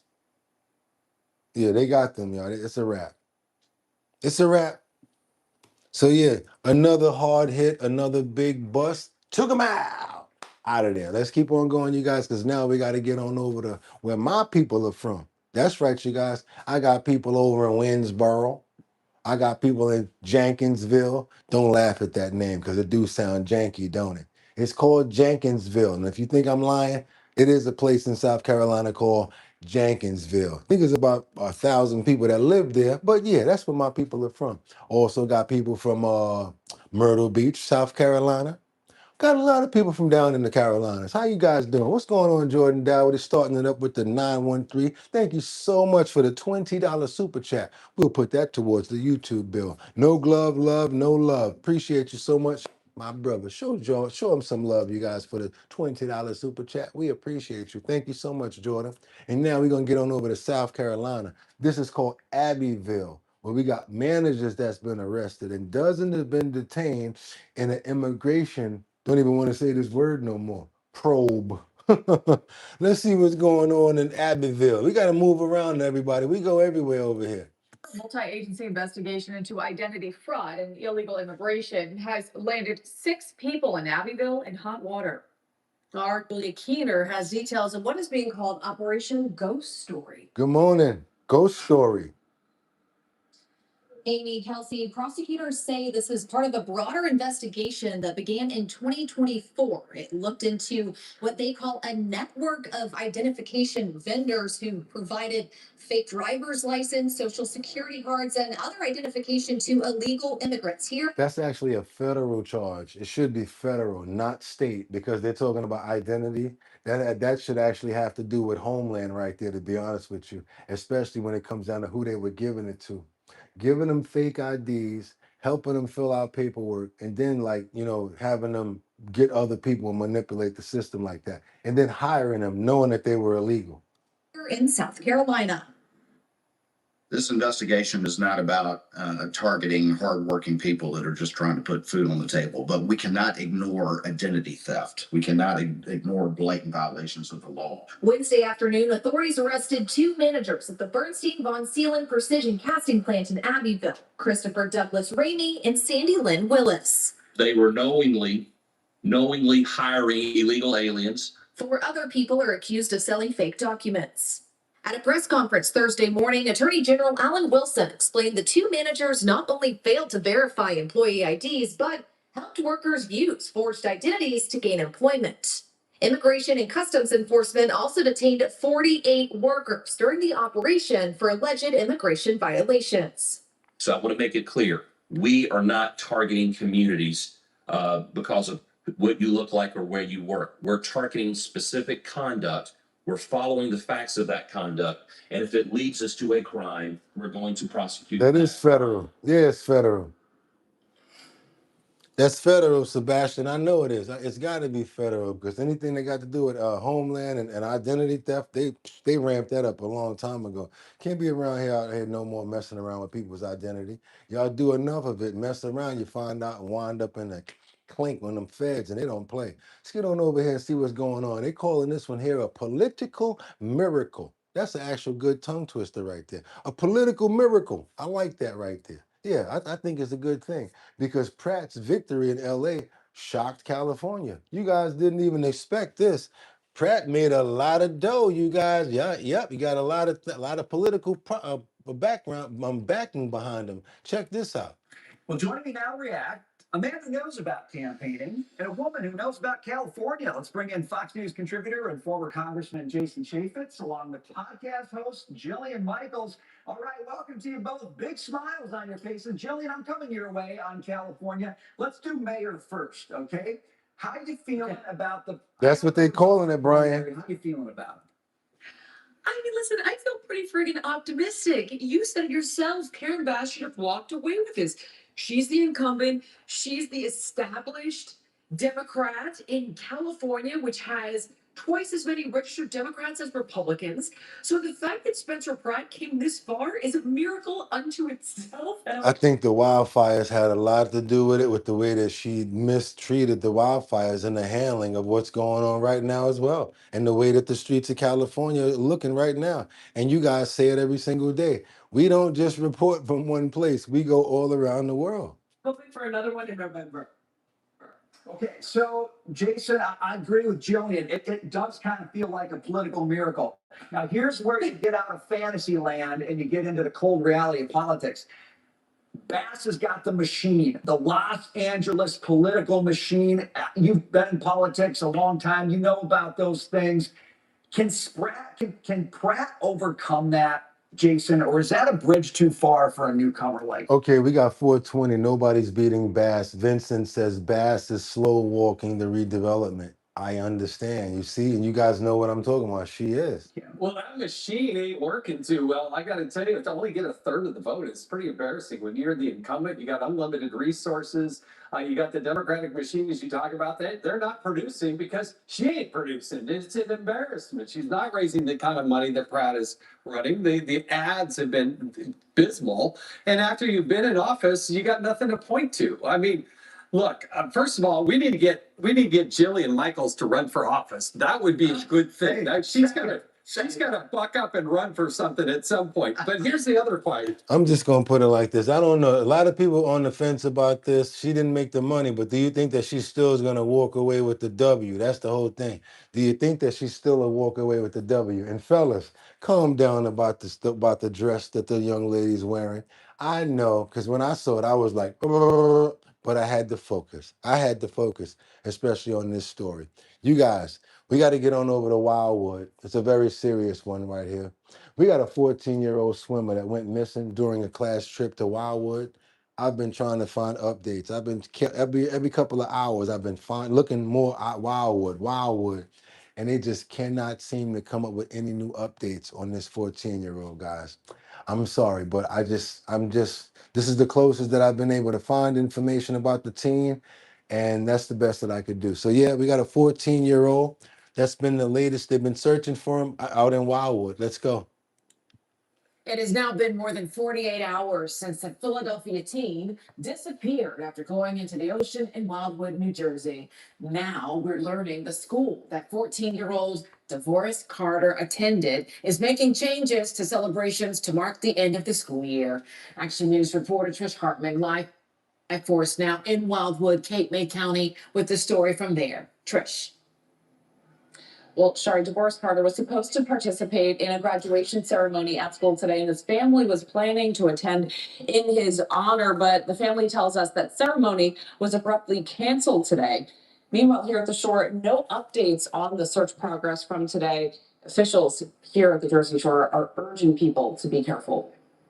Day 3 of the search for 14-year-old DeVoris Carter. The boy was swept into the ocean Monday during a class trip to Wildwood with the Delta School, a private school for students with special needs in Philadelphia. His family says chaperones watched as he and other students went into the ocean. No lifeguards were on duty, which is typical for a weekday in early June. We understand that people want to be here, but this Somebody, and y'all giving it up every summer. Mary Tanner says, my family would go to Wildwood every summer. All political parties are welcome here. Our goal is discourse and good vibes. Thank you, Liberty. I don't play with that beach, Brian. You know what I noticed about Wildwood, Brian? I've never been there, but from looking at it, it's got a lot of water, like a a lot of strong current going on over there. You know, somebody said riptide or a shark. Okay.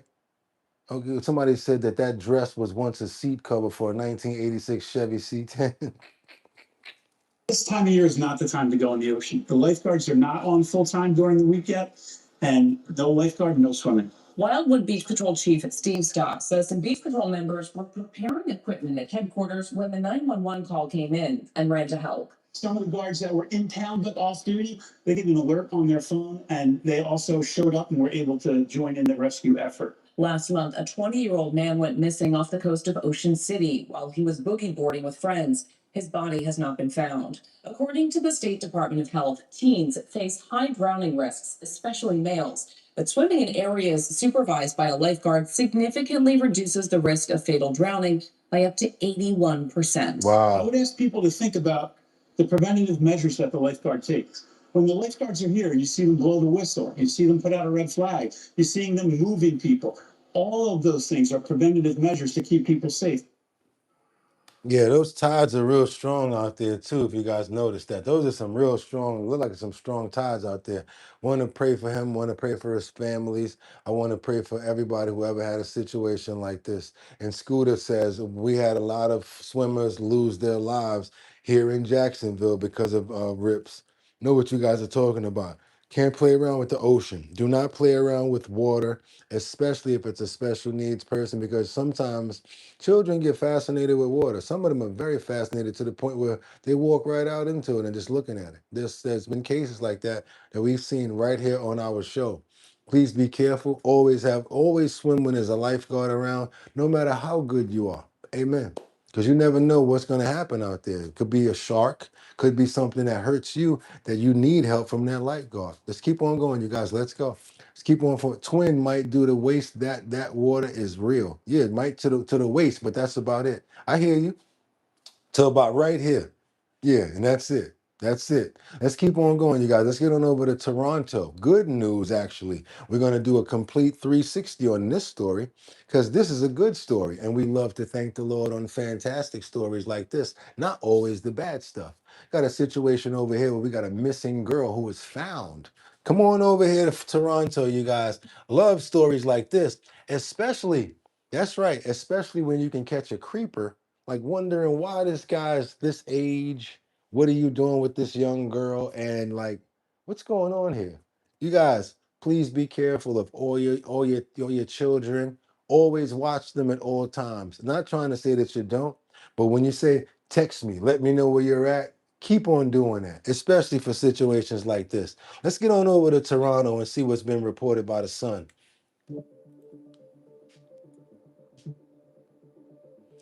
Now, police found Esther after 13 days. This is the home where police found Esther, right behind me here. It all started on Wednesday night when police got a tip that she was seen at the Walmart, which is just over here at Rexdale and Islington. And they came to canvass this area, and they were knocking on doors, looking at whoever had cameras and that kind of thing, security cameras.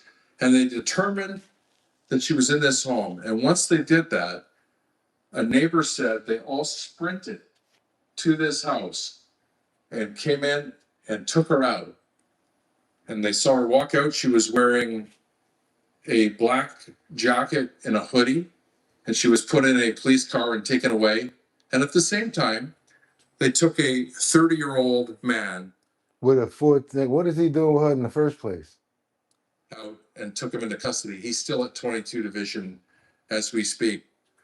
This is a very big story for police because of the hard work that they did in the search, but also in the canvass. They, in their investigation, were able to determine from that investigation where she was, and they went in and saved her. Time will tell if this was a criminal case. The police are investigating that.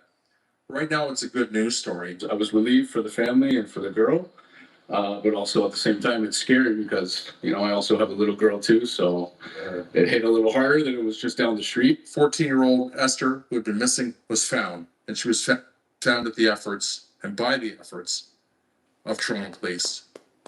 In Rexdale, for the Toronto Sun, Joe Warmington reported. Thank you, Joe. Appreciate that. And we're glad that she was able to get home. And that is a miracle. Person that said that in the comments, that was a miracle for her to be able to get back with her parents, you guys. Let's go ahead and get those likes up. Let's keep on moving and letting them know what we over here. And again, like I said, we don't only pray for the bad, we pray for the good. And we thank the Lord for situations like this. And let's hope that nothing ever like this happens again.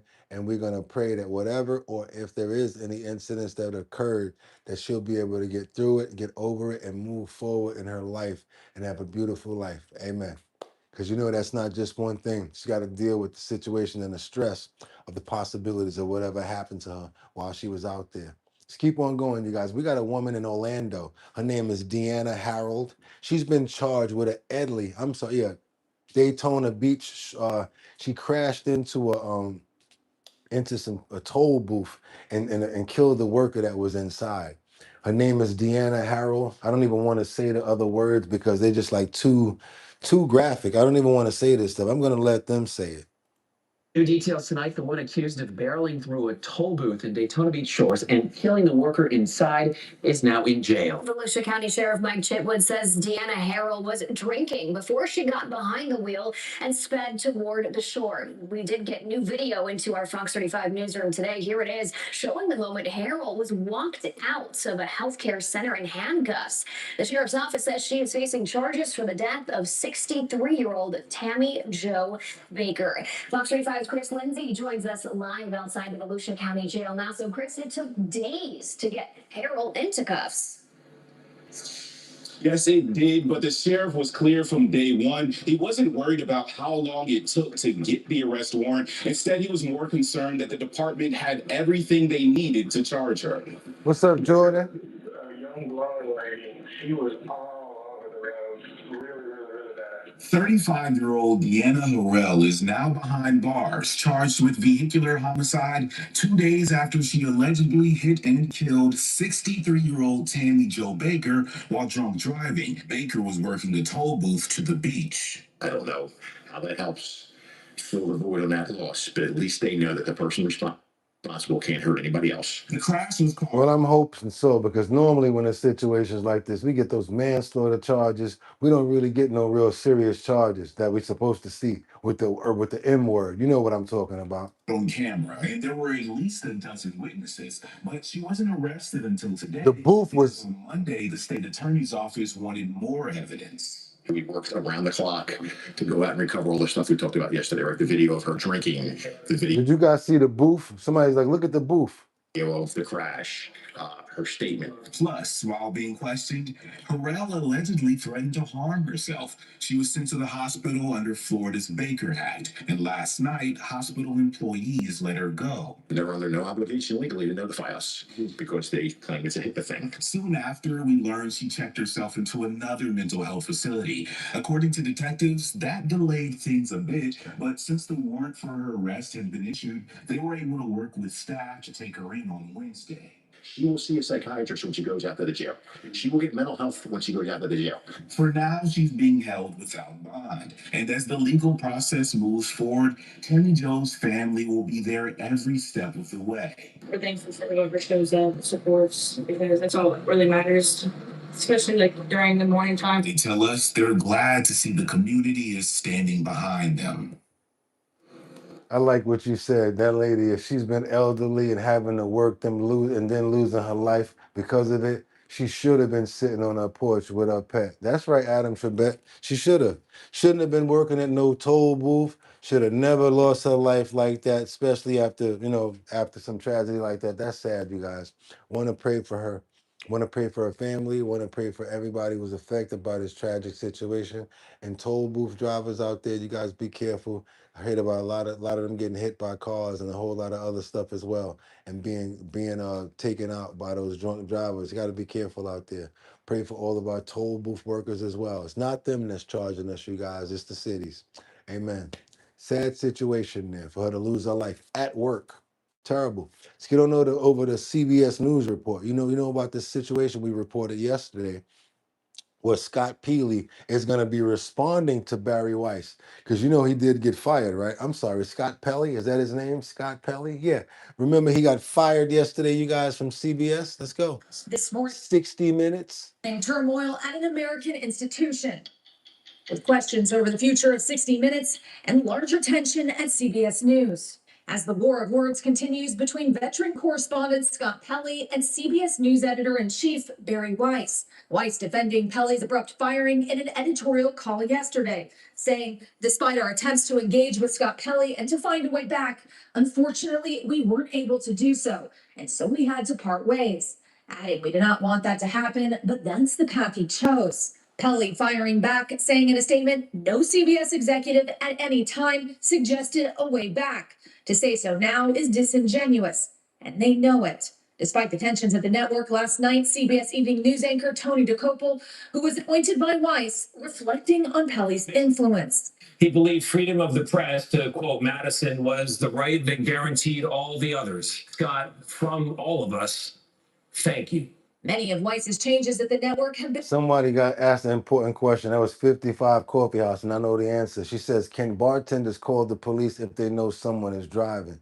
First of all, they have the power to limit them from the drinks. They can't. They don't have. They don't. They won't. They have the power to cut them off.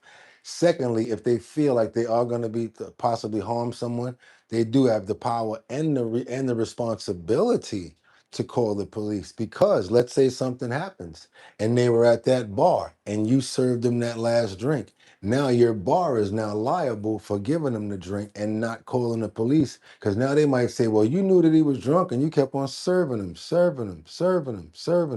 Get what I'm saying here? So that's why you gotta be. That's a responsibility of a bartender. The cutoff, because you could be responsible for getting somebody sick as well. Let's keep on moving forward, you guys. Let's go. Crazy situation right here. Yes, I also grew up on watching 60 Minutes with Scott Pelley. Never thought anything like this would happen. But you know what I gotta keep on saying to you guys? We don't own these institutions. We don't own these places. So even if you do something wrong in their eyes, even when you're not responsible for it, when you wear a suit every day and you come up with, yeah, that's what happens. And you just got to take the good with the bad, you guys, and you got to keep on moving forward, like I always say. So we're going to stay positive over here. And what I'm going to ask you guys to do right now is subscribe to the channel if you have not already. And also, if you're watching me through the phone and watching the show through the phone, we're going to ask you guys who didn't do it already to double tap that screen and get those likes up, because that gets more people over here. Okay, you guys, also give me all the money in your pockets. Nah, but what you could do, subscribe to the channel, because we're working on getting up to 73,000 subscribers. And we're right there. Let's keep on moving forward, you guys. We got a consumer warning report, and I want to warn all of you guys about this right here. I thought that it only happened when the oven was on. Come to find out, it was going on when the oven is off. I don't know if you guys have the nice ovens now where it's like a nice range in the bottom where you don't have to open the door to actually see your food cooking because there's a glass right there. Well, yes, we have a consumer report. And yes, I want to make sure that you guys are not affected by this. So I like to bring you up on stuff like this. Thank you so much for the love. Thank you so much. I appreciate that. That's right, you guys. And we're almost at 73,000. And once this crap is over, we're really going to knock their socks off. Thank you so much for the real McGoy, $5 super chat. Held up by New Yorker again, only had $5 then too. Wow. Well, guess what? You put 5 on it, and you know what that means? We got to let you guys know, whoever the late bloomers, this episode, right here. That's right. This episode right here is our bottom lines 500th episode. So for every episode, Real McGoy, you just gave us a penny. We appreciate that. That's right. This right here is our 500th episode. And thank you guys for all the love and for constantly chiming in. All of our new subscribers, all of our new people. We hope that we continue to keep you guys entertained and bring you the information that you're looking for. These consumer reports are very serious when it comes down to these stoves and these ranges that I talked about a second ago, because now that glass around the stove is just breaking. Not just when the oven is on. I'm talking about when the ovens are off. Be very careful if you have ovens with the glass outside the door where you can look inside, because after 4 years, normal warranties are no longer good. After 5 years, they've been known to explode when they're on or even when they're off. Be careful with that stove, you guys. Be careful, even when you're going to get some food. I don't know what to tell you as far as like preventable. I'll probably come up with something soon, but this is a pretty serious situation here. Your oven could be a ticking time bomb. A new report found hundreds of glass doors on ovens have suddenly shattered even when the ovens were turned off. More than 40 people have been injured by this, and they are not being recalled. Consumer investigator Heather Sullivan shows us what we need to know. Thank you. Consumer Reports just issued an alert that nearly 400 complaints have come into the Consumer Product Safety Commission about exploding glass on.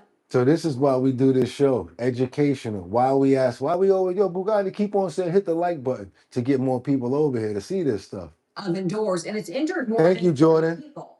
But First Alert 4 has been showing you this has been happening for more than a decade, and there's still no recall. Had turned on the oven, was cooking food. Elizabeth Gonzalez Rubio showed First Alert 4 back in 2013 that the glass door on her oven exploded. I went to open my oven to get the food out. I reached for the handle, and before I could even begin to open it, it just shattered everywhere. Another viewer showed us her oven door blew up, and it happened to a Metro East family. That was more than 10 years ago. Consumer Reports says the problem is still happening. One range owner said it sounded like the noise was like a small bomb going off. Consumer Reports says it usually happens when ovens are 4 to 6 years old, after warranties have expired, and both when the ovens are on and when they're off. Many of the reports that we found allege that the glass in the oven store shattered without warning. Some describe it as spontaneous. Almost 70% of the incidents we found did involve Frigidaire appliances, but we also found reports involving GE, Frigidaire, GE, Whirlpool. LG, Samsung, and a few others. Consumer Reports says a cause has never been pinpointed, and it contacted the manufacturers. It reports that Frigidaire's parent company, Electrolux, responded this can be caused by imperfections in the tempered glass or from damage during use, but that its safety requirements requires the glass to break into small fragments with rounded edges to reduce the chance for injury. I don't think I seen rounded edges. I seen some sharp corners right there. I got blessed to be able to go back there because I ain't time stamped that. What you talking about rounded edges? Anybody see one rounded edge? Maybe one. Do you see one rounded edge? I see a lot of sharp corners and stuff that a kid can get hurt by. I see that. That's what I see. Let's keep on moving forward, you guys. Let's go. Injury. The other companies said their ovens meet safety standards. Yeah, okay. Only Samsung offers free repairs even if the warranty has expired. We asked the Consumer Product Safety Commission why a recall hasn't been issued. It responded, the agency will continue to evaluate incident reports and other available information and will take appropriate action as warranted. But consumers say this problem has been cooking long enough. There are pieces everywhere, especially if it was at eye level with a child. If they had been nearby, I feel like that could have been very dangerous. Electrolux recommends that you make sure that the racks are always pushed in fully before you close the door. Don't set heavy pots or pans on the glass like it's a shelf. And also make sure that you're not bumping that glass with a pot or a pan because it's tiny cracks in the glass that can lead to this problem. If it's happened to you, you want to report it to saferproducts.gov. Heather Sullivan, First Alert 4. Okay, you guys, saferproducts.gov, and I want to make sure, go check those stoves too. Why not go check and get a little magnifying glass and run over the glass of your stove, see if you see any little nooks and cracks in there. Why not? That's something to put us onto it. Get your phone, run the light across, and see if you see any cracks in there. Maybe something that we need to do, right? Yeah, let's keep on moving. Somebody said go back to wood stoves. We can't do that. We can go ahead and move forward. Another thing is too, with the glass, there's a lot of companies out there want to save money. So they're just making all sorts of glass that's probably not good and tempered as it should be. And think about this, you guys. Some of those ovens going for an hour, 45 minutes at 300, 400 degrees. You got the glass that does what? Contraction and expansion. They're trying to be tempered, but that doesn't mean that the seals around the edges. All it takes is for one thing to go off with glass for it to break. Think about that. We're not talking about metal or steel. Let's keep on moving forward. I hope you appreciate the content, the educational stories that you're not going to be getting anywhere but right here. That's why we ask you guys to subscribe. It's not just about coming here watching clips. We also learn a lot here, and we also share information when we learn from. Let's keep on going, you guys. We got an insane crash that was caught on camera. Watch this tense moment. Watch this right here. This is crazy. I think we're gonna do this one here, but I still want to do this one. Look at this. We have new video. Wow, that came at you fast, huh? That surveillance video showing the moment a car slammed into a house in Richmond Heights. Julia Bagg is joining us live from the scene. Julia, that video is wild to see. Tell us about the injuries. Yeah, not only the sights, but the sounds, Shelley. And we know at least one person landed in the hospital in critical condition. Take a look at what's missing here this afternoon, and that's a large piece of fence that once bordered the front yard. And then look beyond that to the front door that is actually jammed shut right now because of the impact. And just on the other side of it, that's where an 84-year-old woman was sitting at the time of the crash. A crash sends a car and a minivan blasting through a fence and into a Richmond Heights home. What's wrong with you?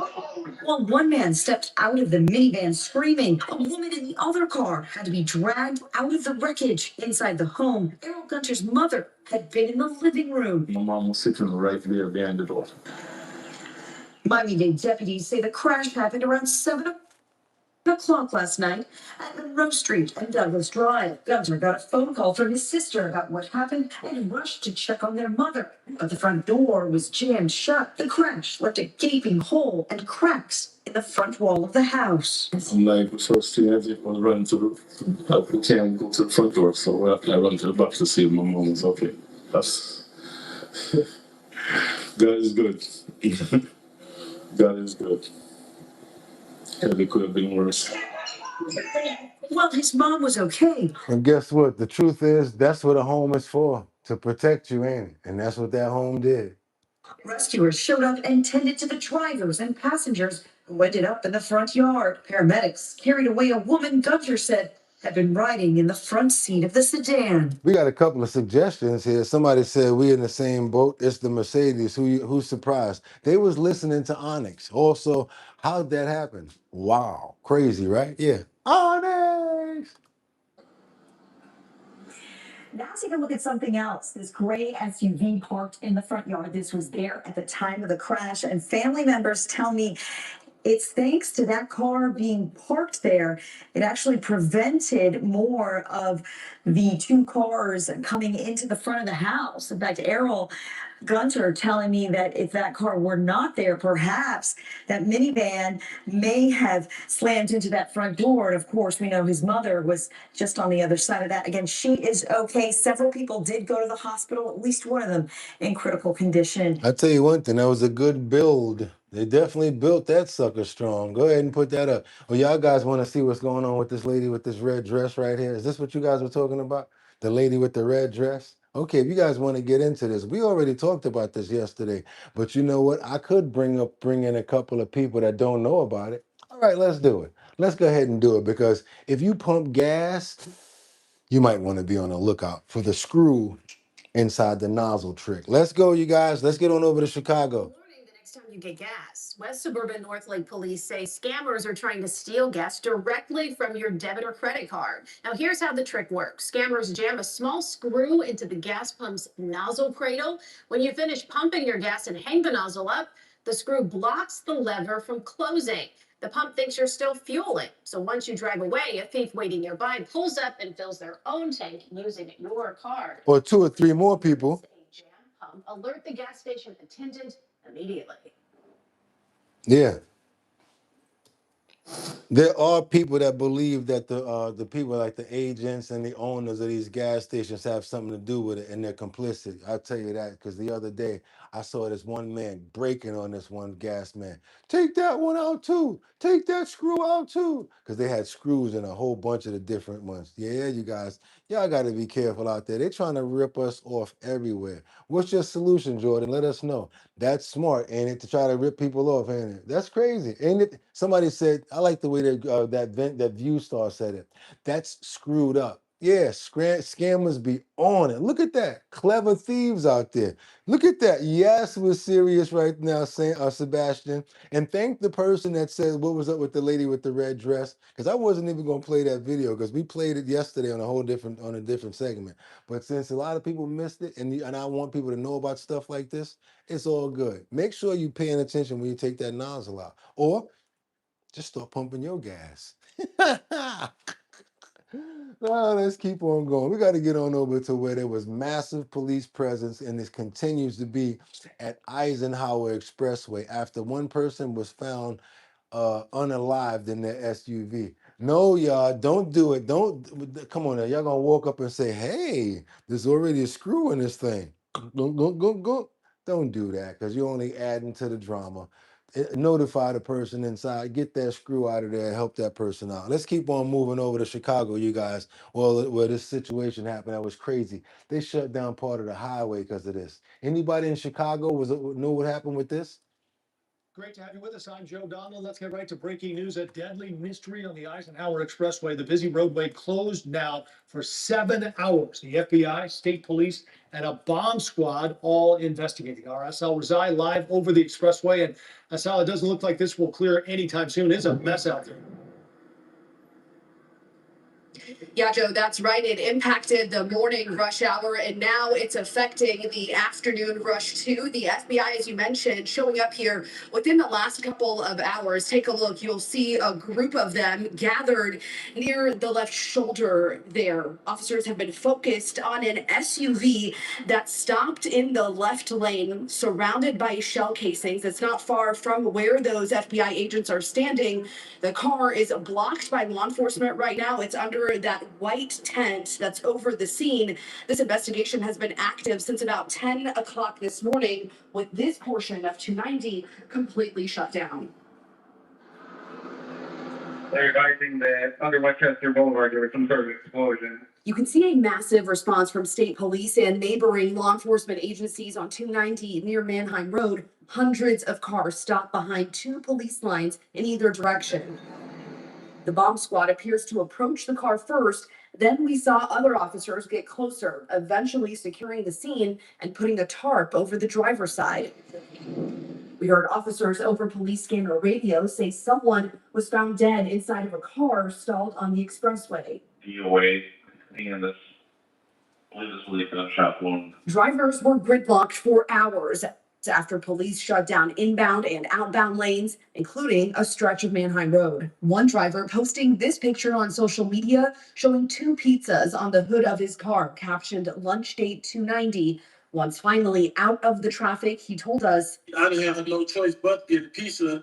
We didn't eat nothing all day, and we were sitting in traffic for like I say, like 2.5 hours. So my fiance went across the beach, climbed over all the grass, walked to home run in. He and others stuck for hours as officers put down over a dozen evidence markers. If it's an accident, I can tow the cars out the way and open traffic back up. I see the officers have the shield right there. But now there's more than an accident. It was more than the accident, you guys. I don't know what it was. We didn't even really get any closure from that report so what we're gonna do is what we always do. Keep following up and keep on seeing what happens. And if anybody else finds out going on, let me know. He looks like AR Ab from Philly. That's what somebody says. Or that other kid, what's his name?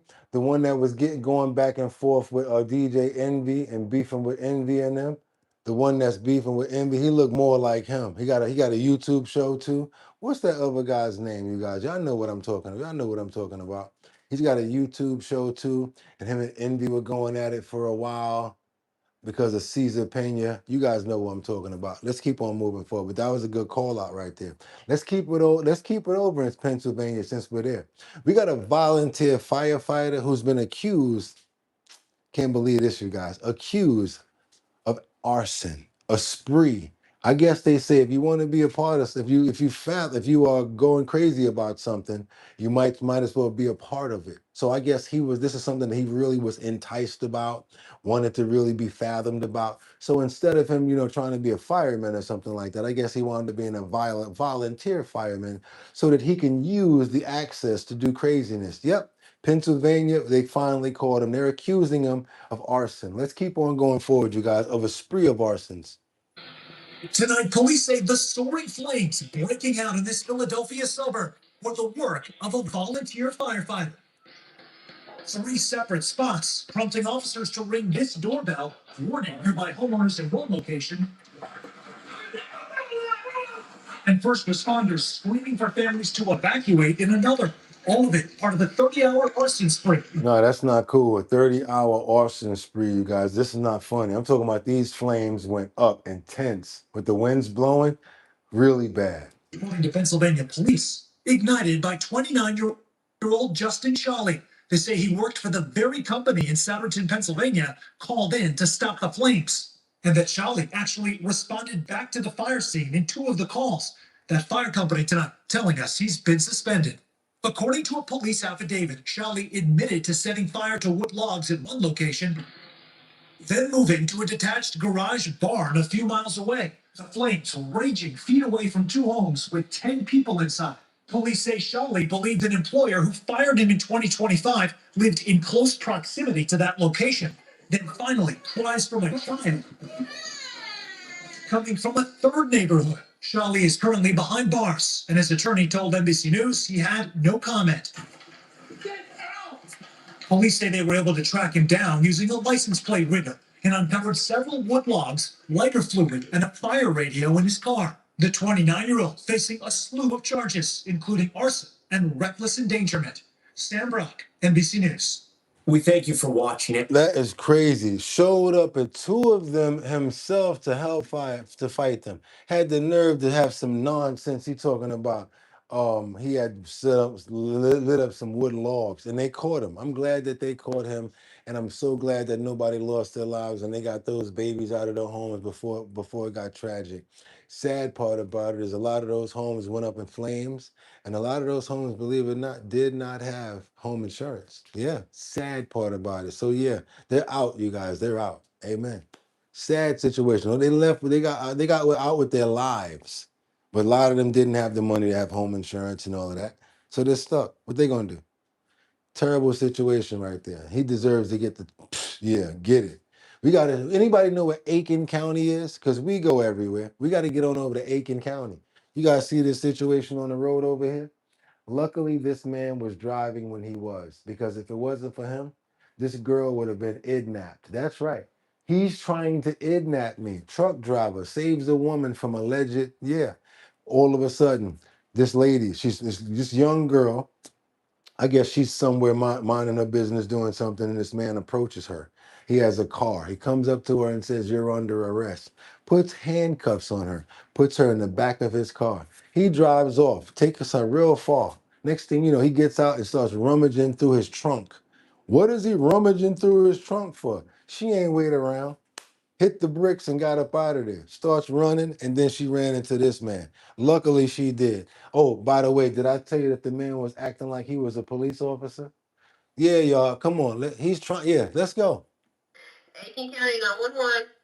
Hey, we got a girl over here running for her life. So I believe God held me up with those preceding things to be at that appointed place at that time with that dash cam. Anthony Moore spends a lot of time on the road. He's on the road now, sharing the story behind the video.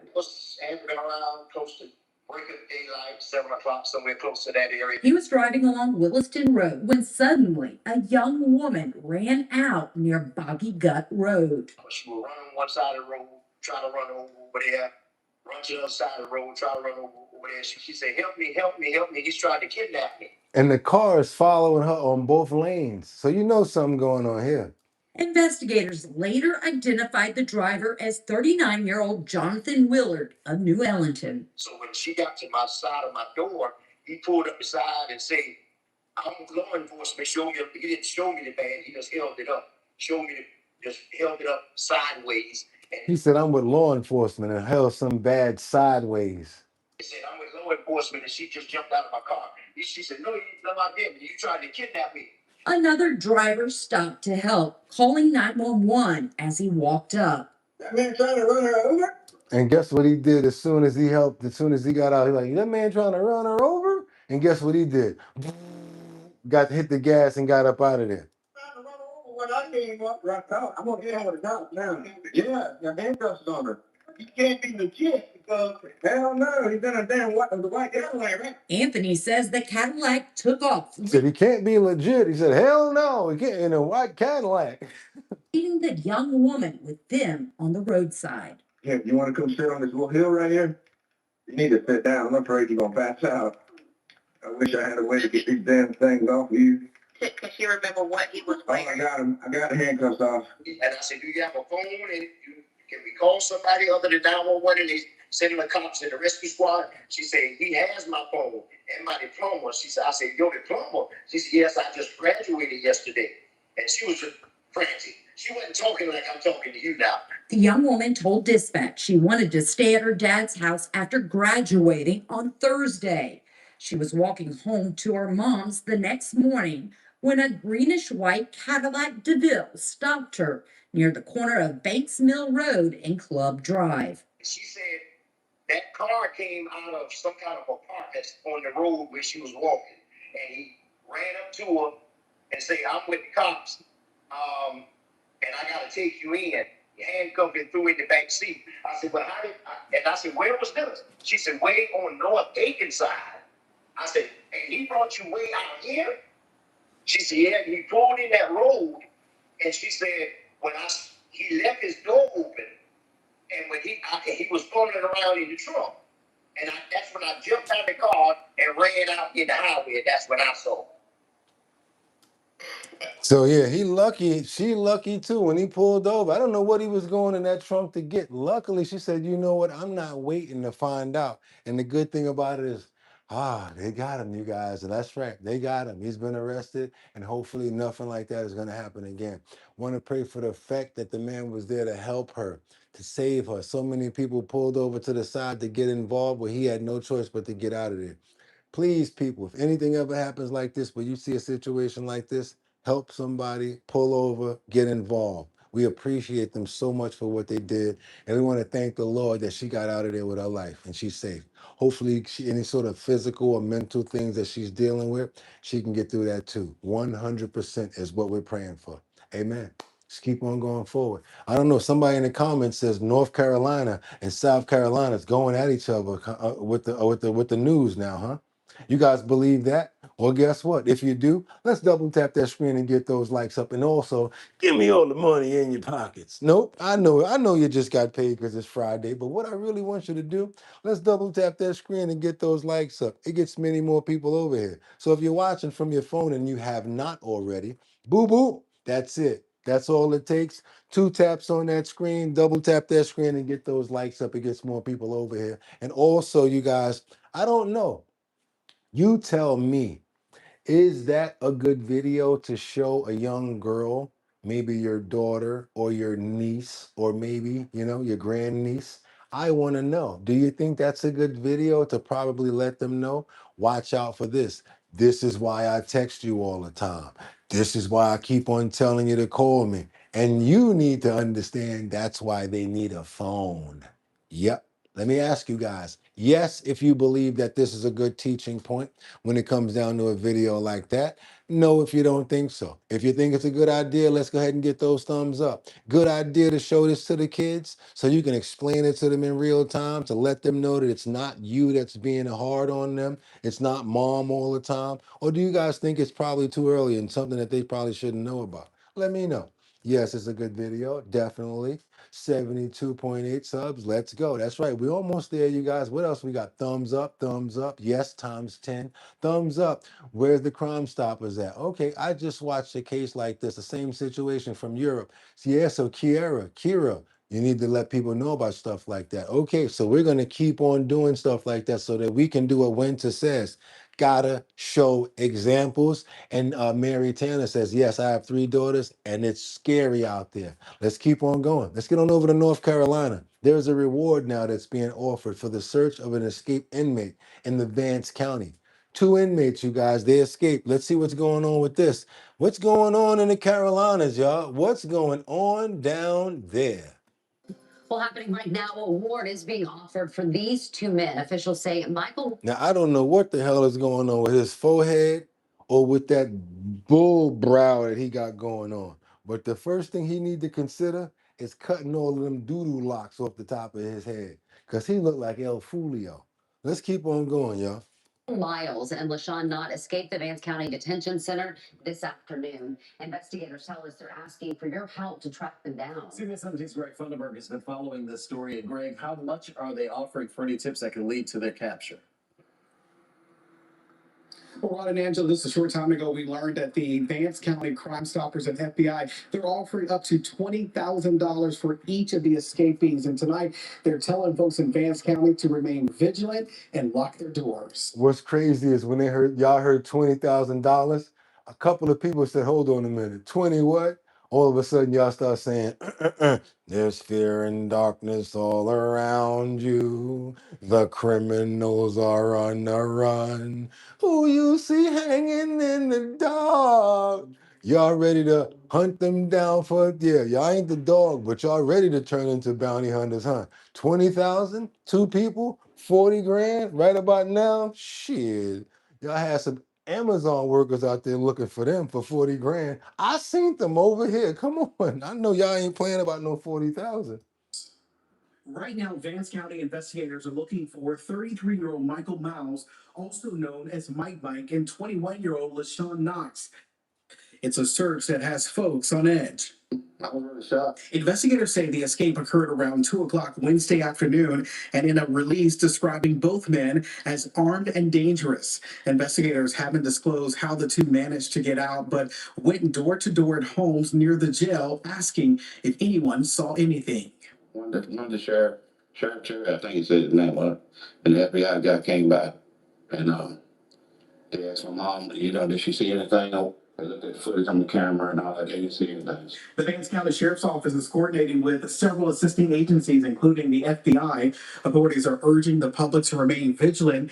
Look, God bless the children says, and you can't outrun that Amazon Prime membership if you don't pay. And advising citizens not to approach either men if spotted. I'm not really concerned at all. I mean, keep God in my life, you know what I'm saying? I'm not fearing those guys. I don't bother nobody. But, I'm going to take that home if I have to. Uh-huh. You know what he really trying to say? I'm going to take care of home if I have to. I got that AR up in there. I think I got about a 50 grain shot. We know we got the double barrel in there too. Ain't that sawed off under that bed over there? What my 38? That's that chrome one man, could you imagine? What? Yeah, okay. I don't think you want to run across this gentleman and mess around with him. Yeah, he don't seem like the type to be messing with. Because anytime you have an interview where you talking that calm about some escape convicts, and he's like, yeah, well, I'm going to take care of home. I'm about to get on over here because I got to slop these pigs and I'm going to see you guys later. He ain't thinking about them. I know one thing. They better be thinking about him. Let's keep on moving, you guys. You never know what he got back there. You don't know what he got back there. And look at I Am Kiera says, yeah, they got help back there. They got something in that house. He ain't playing around.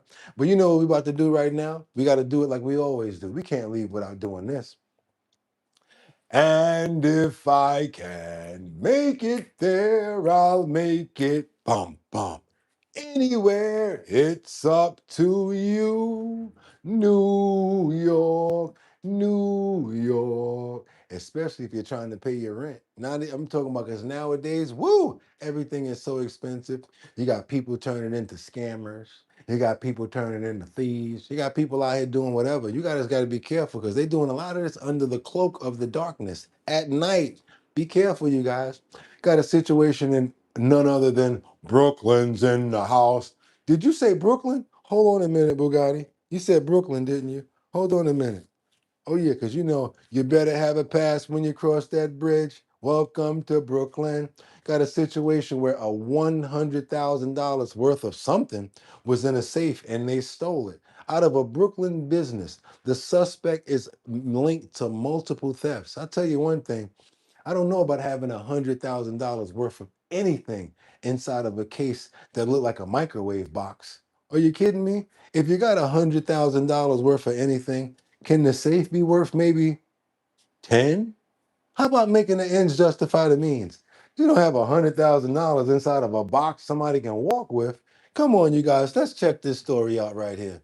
Management here at Chef Kwang's Guyanese Chinese Express, and they told me that this isn't the first time the business here has been targeted, but losing a safe with about $100,000 worth of personal items is devastating, and it was all caught on video. In this exclusive surveillance video, you can watch as a person forces his hand through the front door of the restaurant. Thanks for the pass. He said, Richard said, I'm good when I go to Brooklyn. Wait, why are you going to do that to Richard, man? No, leave Richard alone. Richard said, I'm good when I go to Brooklyn. Don't mess and retract with Richard. Richard, say your message, man, because they need to know. Hey, leave Richard alone. He's giving me a Brooklyn pass, y'all. Come on, let's see what's going on over here. You see this fool getting his hand through the door, shimmying the door. They gotta have better security, better locks for $100,000 worth of anything.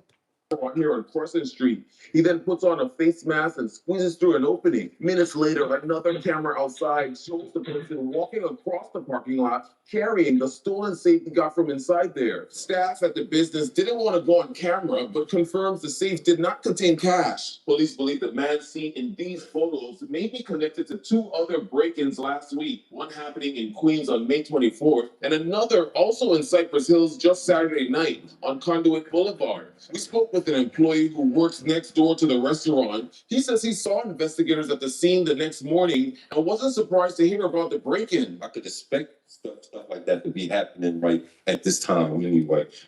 Of course. What do you expect? But you know, a lot of people ain't got no money right now, so you know they try to get it any means necessary. By any means necessary. And if that means hitting your spot, taking something from you, I am so sorry, guys, but that's what they're doing nowadays. That's what they're doing. Let's double tap that screen and get those likes up. I really would appreciate it. Let's go ahead and do that.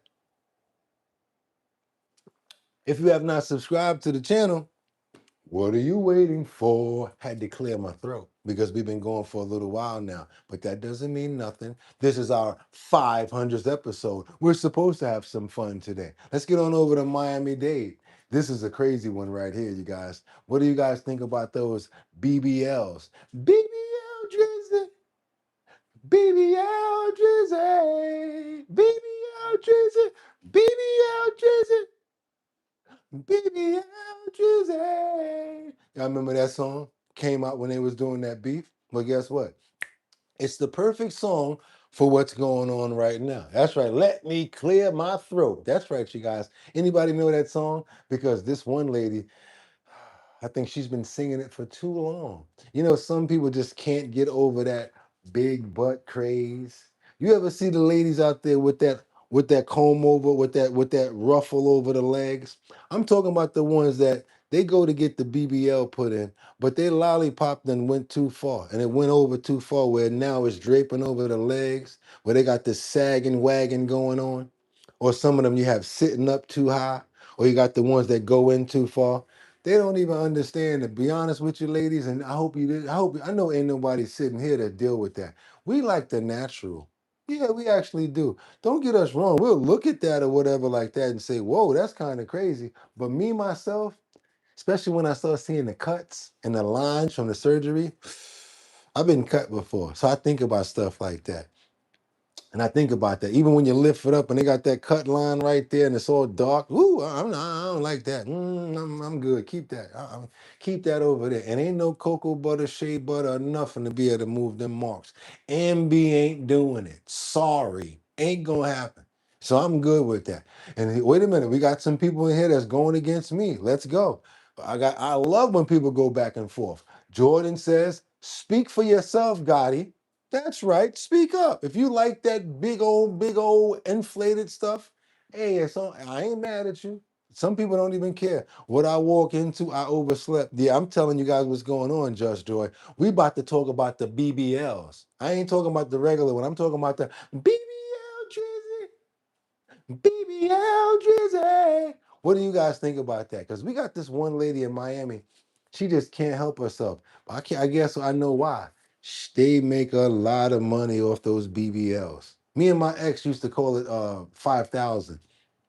Because you know when you go to certain places, you give them the 5,000, you get the little cheap job done. You know what I'm saying? You go to Dominican Republic, they put a little bit of silicone back there. You know what I'm saying? You go spend a little bit more money, they give you a little bit more contour and shape, with your butt not looking like a lollipop. That's right, lollipop, lollipop, oh lollipop, do-dun, dun, dun. Yeah, lollipop booty with the skinny leg and the bottom and lollipop on top. Y'all know what I'm talking about. Yeah. Now we got a lady that's been making so much money off of this. She hasn't been doing the surgeries, but she's got a post-op location, a recovery home in Southwest Miami-Dade. Now she's been arrested. And I ain't gonna tell you that they had to probably put her hands back like this, because she got a big old tooth. I ain't gonna tell you that she don't. But she had to get arrested. And she had to go before the judge for her second time after they done told you to stop doing this. But she's making a lot of $400,000 for a recovery center. They say it's not legal and she's not licensed. Let's get on over to South Miami-Dade to see what's going on with this story with the BBL Drizzy. BBL Drizzy. A woman is in jail accused of running an illegal post-plastic surgery recovery home. The Miami-Dade Sheriff's Office says people have sent her more than $200,000 since October. CBS News' Miami's Sakai Carrera is your reporter in Miami with what is behind this arrest. When Miami-Dade Sheriff's Office raided this illegal Now, how are you gonna let that slide, Boogotti? He said, "Let's see what's behind this arrest." recovery home in Southwest Miami-Dade, they found 8 people inside recovering from post-cosmetic surgery. According to prosecutors, this is not the first time she's been arrested for running an illegal recovery home. Hey guys, so this is Snatch and Curve. Just want to let you guys know. She called her company Snatched and Served.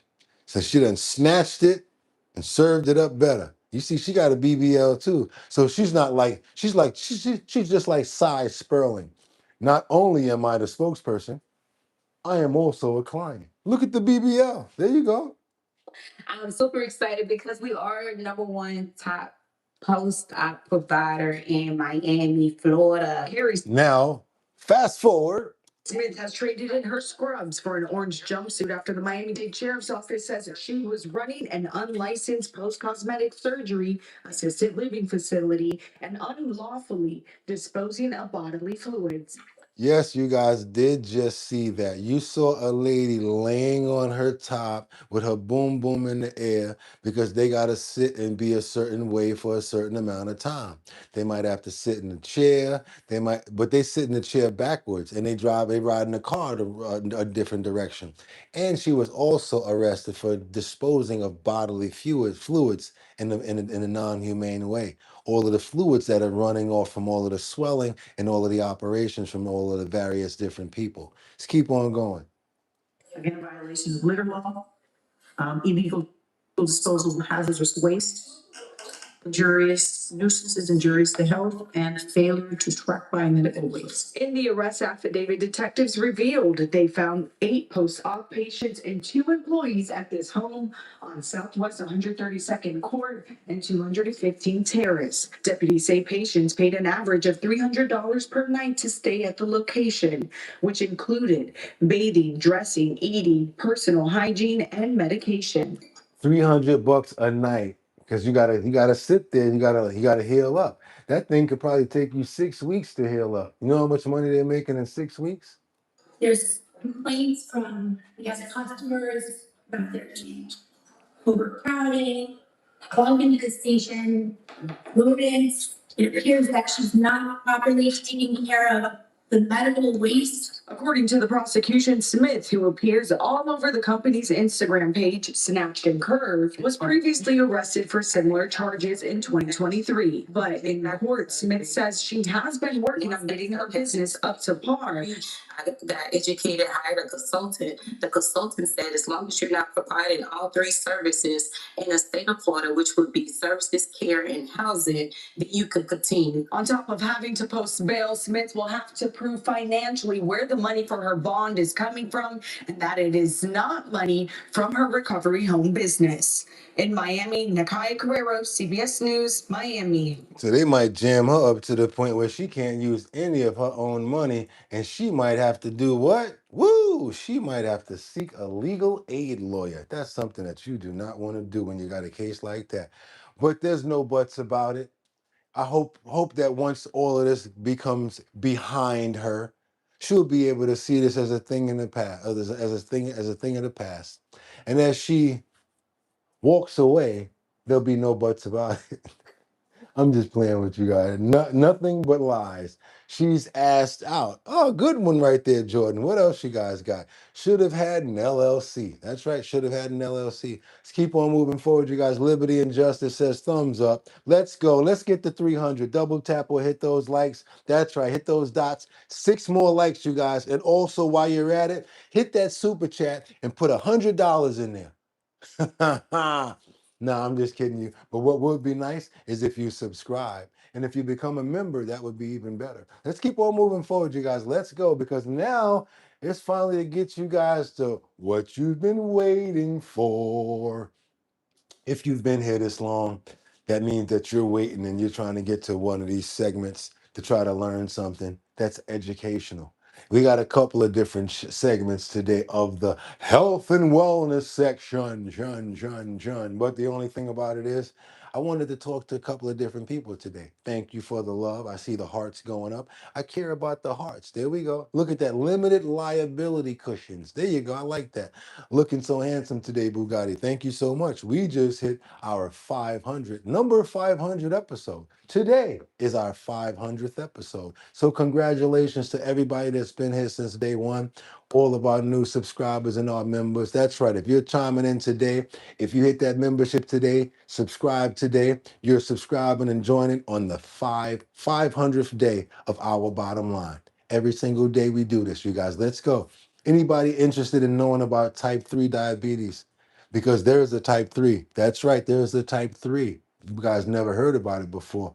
I'm going to teach you. Thank you all for helping me with that character. You're welcome. Thank you so much. Jordan Dowdy, thank you again for the 5 on it, representing that 500 episode. Thank you, everybody. Thank Jordan Dowdy. But we really want to get into type 3. We got an expert that reveals daily food habits that could help out, but also help. There's daily food habits that are shrinking your brain. We talked about the brain yesterday. We talked about forever food, forever chemicals. We talked about clearing plastic particles out of our bodies, the forever plastics. We talked about that. I don't want you guys to forget. Thank you so much, Rebecca. We appreciate you for that. I don't want you guys to forget. I wanted to make sure that we constantly thinking about this because, of course, it's in our brains. So when I see something that's relative to what we talked about, I gotta bring it up. And plus, we just talked about this yesterday. So I really need you guys to get into this. This ain't even really the health and wellness section. It's just really good information that I wanted you guys to hear. And if you're diabetic, pre-diabetic, have a family member that is, or know someone that is, this information is going to be good for you. We've got type 3 diabetes here, an expert that reveals daily food habits shrinking the brain. Yes, you guys, we got to pay attention to what we're eating because it's no longer food, it's a product. Remember that. A lot of these foods from these restaurants and these places, they're no longer food, they're products designed for shelf life, for profit, and for maximum payouts. They don't care about the health benefits of it anymore. A lot of them don't. In the meantime, ultra processed foods aren't just putting your waistline at risk. A new study finds people who eat over 2 pounds of ultra processed foods a day. Alzheimer's. If you eat more than 2 pounds of ultra processed foods a day, you're susceptible to get Alzheimer's. So now we're talking about ultra processed foods. I'm not interested in getting Alzheimer's. We got to pay attention to stuff like this. Come on. 2 pounds of ultra processed foods a day increase the risk for dementia by 58%. The study also found that people can face a 46% increase in the risk of cognitive decline. Dr. Ebony Cornish is an associated medical director of the Amen Clinic. They are now calling Alzheimer's type 3 diabetes. And joins me now. Dr. Cornish, thank you so much for joining us. So when you hear this, you think 2 pounds of ultra processed food a day is a lot. So how concerned should we all be about this? Yes, coming from family history, my mother and my grandmother both had dementia. So this is very important. What we know is that as our visceral fat increases, our brain shrinks. And the area of the brain that shrinks is responsible for memory. As our sugars go up, which we need to be really aware of now, we know we have increased risk of diabetes and pre-diabetes. What we know is that as our visceral fat increases, our brain shrinks. And the area of the brain that shrinks is responsible for memory. As our sugars go up, which we need to be really aware of now, we know we have increased risk of diabetes and pre-diabetes.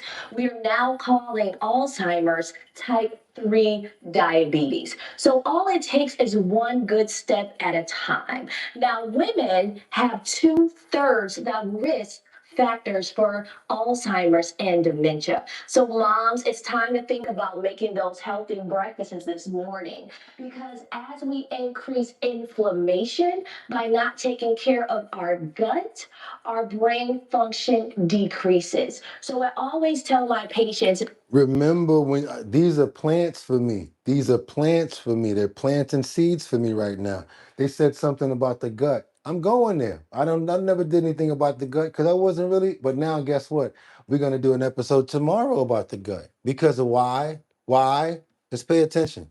This morning, because as we increase inflammation by not taking care of our gut, our brain function decreases. So I always tell my patients, make it one step at a time. It doesn't mean that you need to think of it as expensive, but you need to make sure you're putting one less toxic food and one positive whole food a day. If that You see that? Thank you so much, 55 Lisa Coffee House, for the #1 chat in YouTube and the #1 family as well. Did you hear what she says? Let's replace something bad with something good. We've talked about this before, and I'm bringing it back. I'm sorry you guys are going to be mad at me on this one, but we're bringing that back too.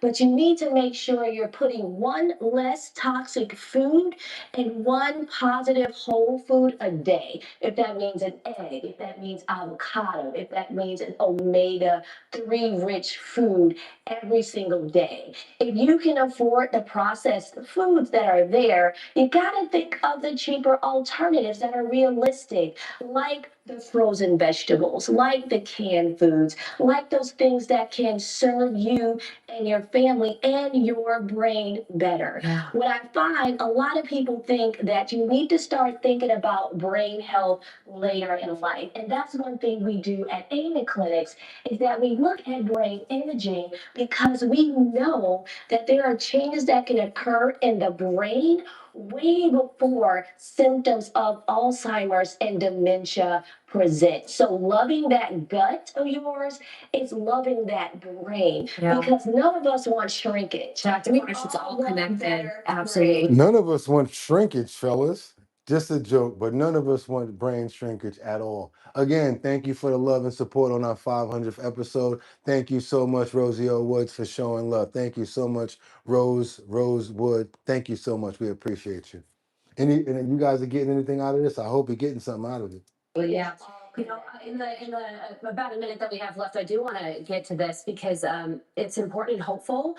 There's a new pill that's making waves in the medical community after a clinical trial showed it doubled the survival rate for one of the world's deadliest cancers. It's called daraxonrasib, and the person taking it, the median lived a median of 13.2 months compared to 6.7 months for chemotherapy. What can you tell us about this drug?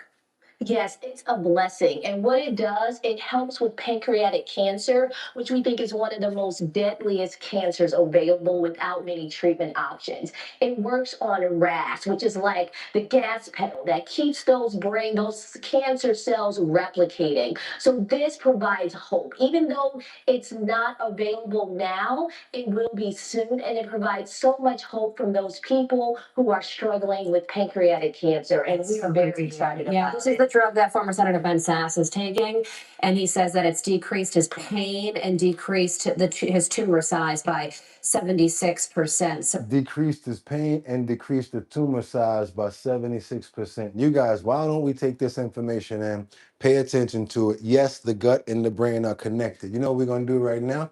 We're going to thank God for giving us this good information right here that we hope that we all going to be using. Let's keep on making sure that we keep this health and wellness section going and we use the information that we learn. Let's go. Amen. So certainly very hopeful here. Dr. Cornish, thank you so much for joining us. That's really good right there. I'm really happy to hear about that. One of my friends 3 months ago lost his life to pancreatic cancer, and it's never cool. It's never cool. Never cool, you guys. Let's go. What we doing right now? Where we at? Let me see this real quick. Millions of Yep, I gotta do it. I gotta do this too. We're leading up. It's all health right now. Health and wellness. Keep on moving forward because now millions of Californians are now at risk of losing their health benefits, the health insurance. So California knows how to party. You guys, in New York, it's called Medicaid, Health Plus, right? And it's free and it's given by the state. Well, guess what? Once those SNAP benefits go out, and if you're not showing up to go do those hours, SNAP is connected to Medicaid. So that means your medical out of there. Same thing in California. Once your food stamps and your assistance is gone, poof, that's the end of Med-Cal. That's right, you guys. Let's go. Let's see some new information coming in. We're in our health and wellness section right now. Millions of Californians are potentially at risk of losing their health insurance. According to the most recent state data, nearly 14.5 million people in our state are insured under Medi-Cal. Now, Drew Andre on the new work requirements that could dramatically reduce that number. More than 335,000 people in Contra Costa County alone rely on Medi-Cal for health care. That's California's version of the federal Medicaid program. Just a lot of anxiety. Local social service agencies around the Bay Area are being flooded with questions about the new Medi-Cal work requirements that begin next year. We've seen many people calling our call center. It's coming to North Carolina as well, Angels. I'm sorry to tell you, it's coming. Just asking, what can I do? Is there an impact on me? And until we actually implement and start doing renewals, we can't really say. The Trump administration passed stricter eligibility rules for recipients in last year's H.R. 1, also known as One Big Beautiful Bill. The White House announced the final work requirements rule this week. Nobody paid attention to what was in the One Big Beautiful Bill, huh? Just like the new CalFresh guidelines, most adults on Medi-Cal will need to prove they work, go to school, or volunteer at least 80 hours a month to keep their coverage starting in January. In order to keep your coverage, 20 hours a week, 5 hours a day. Break it down, you guys. Y'all got to get out there and work for that 197 and those medical benefits. I think they're trying to tell people to go ahead and get a job. Republicans have described the changes as a way to reduce waste, fraud, and abuse in the Medicaid program. But researchers at the UC Berkeley Labor Center found it could cause a couple million Californians to lose coverage. I'm glad you said that, the real McGoy $2 super chat. I appreciate the $2 too. They really want people what? What was I thinking when I discovered this video? What type of questions came to my head, real McGoy? So looking out to like 2030, we project that the uninsured rate for folks under 65 is going to almost double to 14.7%. The Affordable Care Act and expansion of Medicaid have slowly decreased the number of uninsured Californians. Now, what happens when you're uninsured, can't get medical coverage? What really happens to those people? Huh? Any questions? This combination of HR 1 and these state policies are going to bring that uninsured rate back up, and we're going to lose much of the progress that the state has made. There are exemptions to the new work requirements if you're pregnant, have a disability, are a caretaker, or are a student. Veterans and people experiencing homelessness aren't. So yes, there are exceptions. I'm glad you guys saw it. You asked that question. You asked it at the right time. If you're pregnant, but you ain't gonna be pregnant forever. If you're disabled, okay. If you have a caretaker, okay. Or if you're a part-time student, let's go. Exempt. Like whether we're talking about CalFresh or Medi-Cal, it does seem like there's just a lot of confusion that's out there. Right. There's a lot of confusion because people haven't had to do this before. Starting in 2027, many recipients must renew twice a year and show they worked during the previous 6 months. And there's just an enormous amount of information that we require from people to apply for these programs. Contra Costa County's goal is to get as much messaging out there through its website and partner agencies, so when it's time for people to renew for Medi-Cal next year, they'll know exactly what they're eligible for. Yeah, but if they're not going, you know what they're eligible for. You already told them the guidelines. Don't do that. I hate when people do stuff like that. Don't say apply again and we're gonna let you know. These are the parameters. These are the stipulations. If you ain't doing this and if you got that, you gotta go to work, bottom line. Don't try all of that soft shoeing somebody with some slick talk. We don't want to hear that crap. Many people are going to be out there medical coverage, and I'm scared for a lot of people that can't work and things like that. This is a sad situation right here. A lot of people are going to lose their lives after this, I'm sorry to say. Yeah, where they going to go? And then what type of coverage are they going to have when they get into these places? Okay, you need an operation. Who's your medical provider? Now what are you going to say? Crickets, tumbleweeds coming in. So what type of service are you going to get? Okay, that's what I'm talking about. That's what I want you to know. Think about that. Yeah. What's going to happen? Let's go. Health and wellness, you guys. Let me ask you guys a question because we are talking about upstairs, right? We talking about upstairs? Let's stay on the brain. Let's stay on the brain. Have you worried a lot? Are you the type of person that worries a lot? Like even when it's a small idea, something small, you like always worried about something? Do you find yourself sometimes worried about probably rent, worried about bills? You have children, you're worrying about their outcome. You sit up at night sometimes and you focus on the things that you have to do because you know that you're the responsible person to keep things going. Are you that person? And it's okay because sometimes a lot of us worry. You think I don't worry? I'd be stressed out. You never know when something, but you know what I try to do? I try to pad myself. Try to pad myself. You got to save. You got to save in every aspect. You got to save up on food. You got to store up on money. You got to store up on your health, just like we just said. You got to have something in the savings to pull from just in case something goes down. So that's why I want to ask you guys, do you worry about things? Do you worry about stuff? Do you have problems? You worry about tomorrow, if you're going to be able to deal with situation? And I totally understand. Somebody says, I worry about BBLs. That's a good one. Okay, mediocre service. Okay, yep. Yeah, I worry about everybody's children. Okay, never worry. These stress kills and God's got you anyway. I'm disabled. I put one in the back in college because I want to be a librarian. I always love books. Okay, I got you. You guys worry over here. California is a test state. When we see something happening in Cali, prepare for the rest of the states, just like New York is. So the reason I asked you guys before is because I want to know if you're the type of person that worries about your job, your family. I worry a lot. I'll be the first one to say it. I worry a lot. I worry about the health and wellness section. Man, I hope I'm going to be able to find something good for them tomorrow. They really like that section, and I don't want to let them down. Y'all think that I just take that light? No. Hours sometimes, not this one, not that one, not this one. What? Just to find something for you guys. And luckily, I'm blessed by God. Right before crunch time, I always luckily find something. So I am a worry wart too. I worry, but then I go into prayer. Worrying is actually good because it kind of makes you aware. It's just the amount of worry that we do. Don't worry about worrying because everybody, no one's perfect.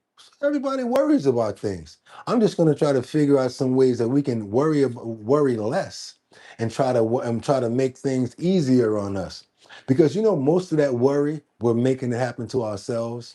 Most of the time we get a little problem or incident, we put it in our brains, and oh boy, let me go with some names over here. Colessive, Angels Among Us, Winter Rising, Boogotti. I'm putting myself in that. I get a little idea in my head. Oh boy, what happened? Was it YouTube? Did something happen on that side? Liberty hit me yesterday talking about how emojis wasn't working. I put that in my head. I said, oh my God, does that have something to do with the thing going on over here? What's going on? I started emailing. I'm going all crazy. Yeah, because I worry too. And sometimes you get triggers to make you worry. That's what I'm talking about. Did you know that 85% of the things that people worry about never turn out the way that we thought that they was going to? We always make it up in our head as a whole movie, and it's never really that way. So yes, you guys, it's time. It's time because we don't do health only, we do wellness. We do physical health and we do physical wellness. We also do mental health and mental wellness. So right now what we're going to do is why your brain keeps worrying about things that never happen. We got 7 steps to try to prevent this from happening to us and how we're going to move forward. I hope you guys appreciate this because it wasn't easy to find. After about 10 minutes, I say, that's the one. It got to grab me. If it don't, it ain't the one. It grabbed me. I know you're going to like it. That's right, you guys. Why your brain keeps worrying about the things that never happen.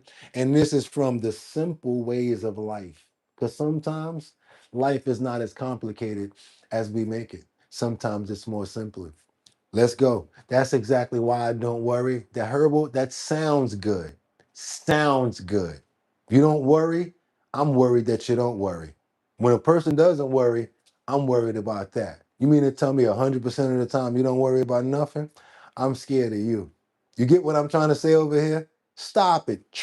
If you think you're going to make a profit, don't do that. Let's keep on moving forward, you guys. Was never designed to worry this much. Right now, millions of people are lying awake at night replaying conversations, imagining worst case scenarios, stressing about the future, and mentally exhausting themselves over problems that may never even happen. The strange part is that most people don't realize worrying is not problem solving. In fact, studies show that nearly 85% of the things people worry about either never happen or turn out far better than expected. Yet the brain keeps running the same loop every single day.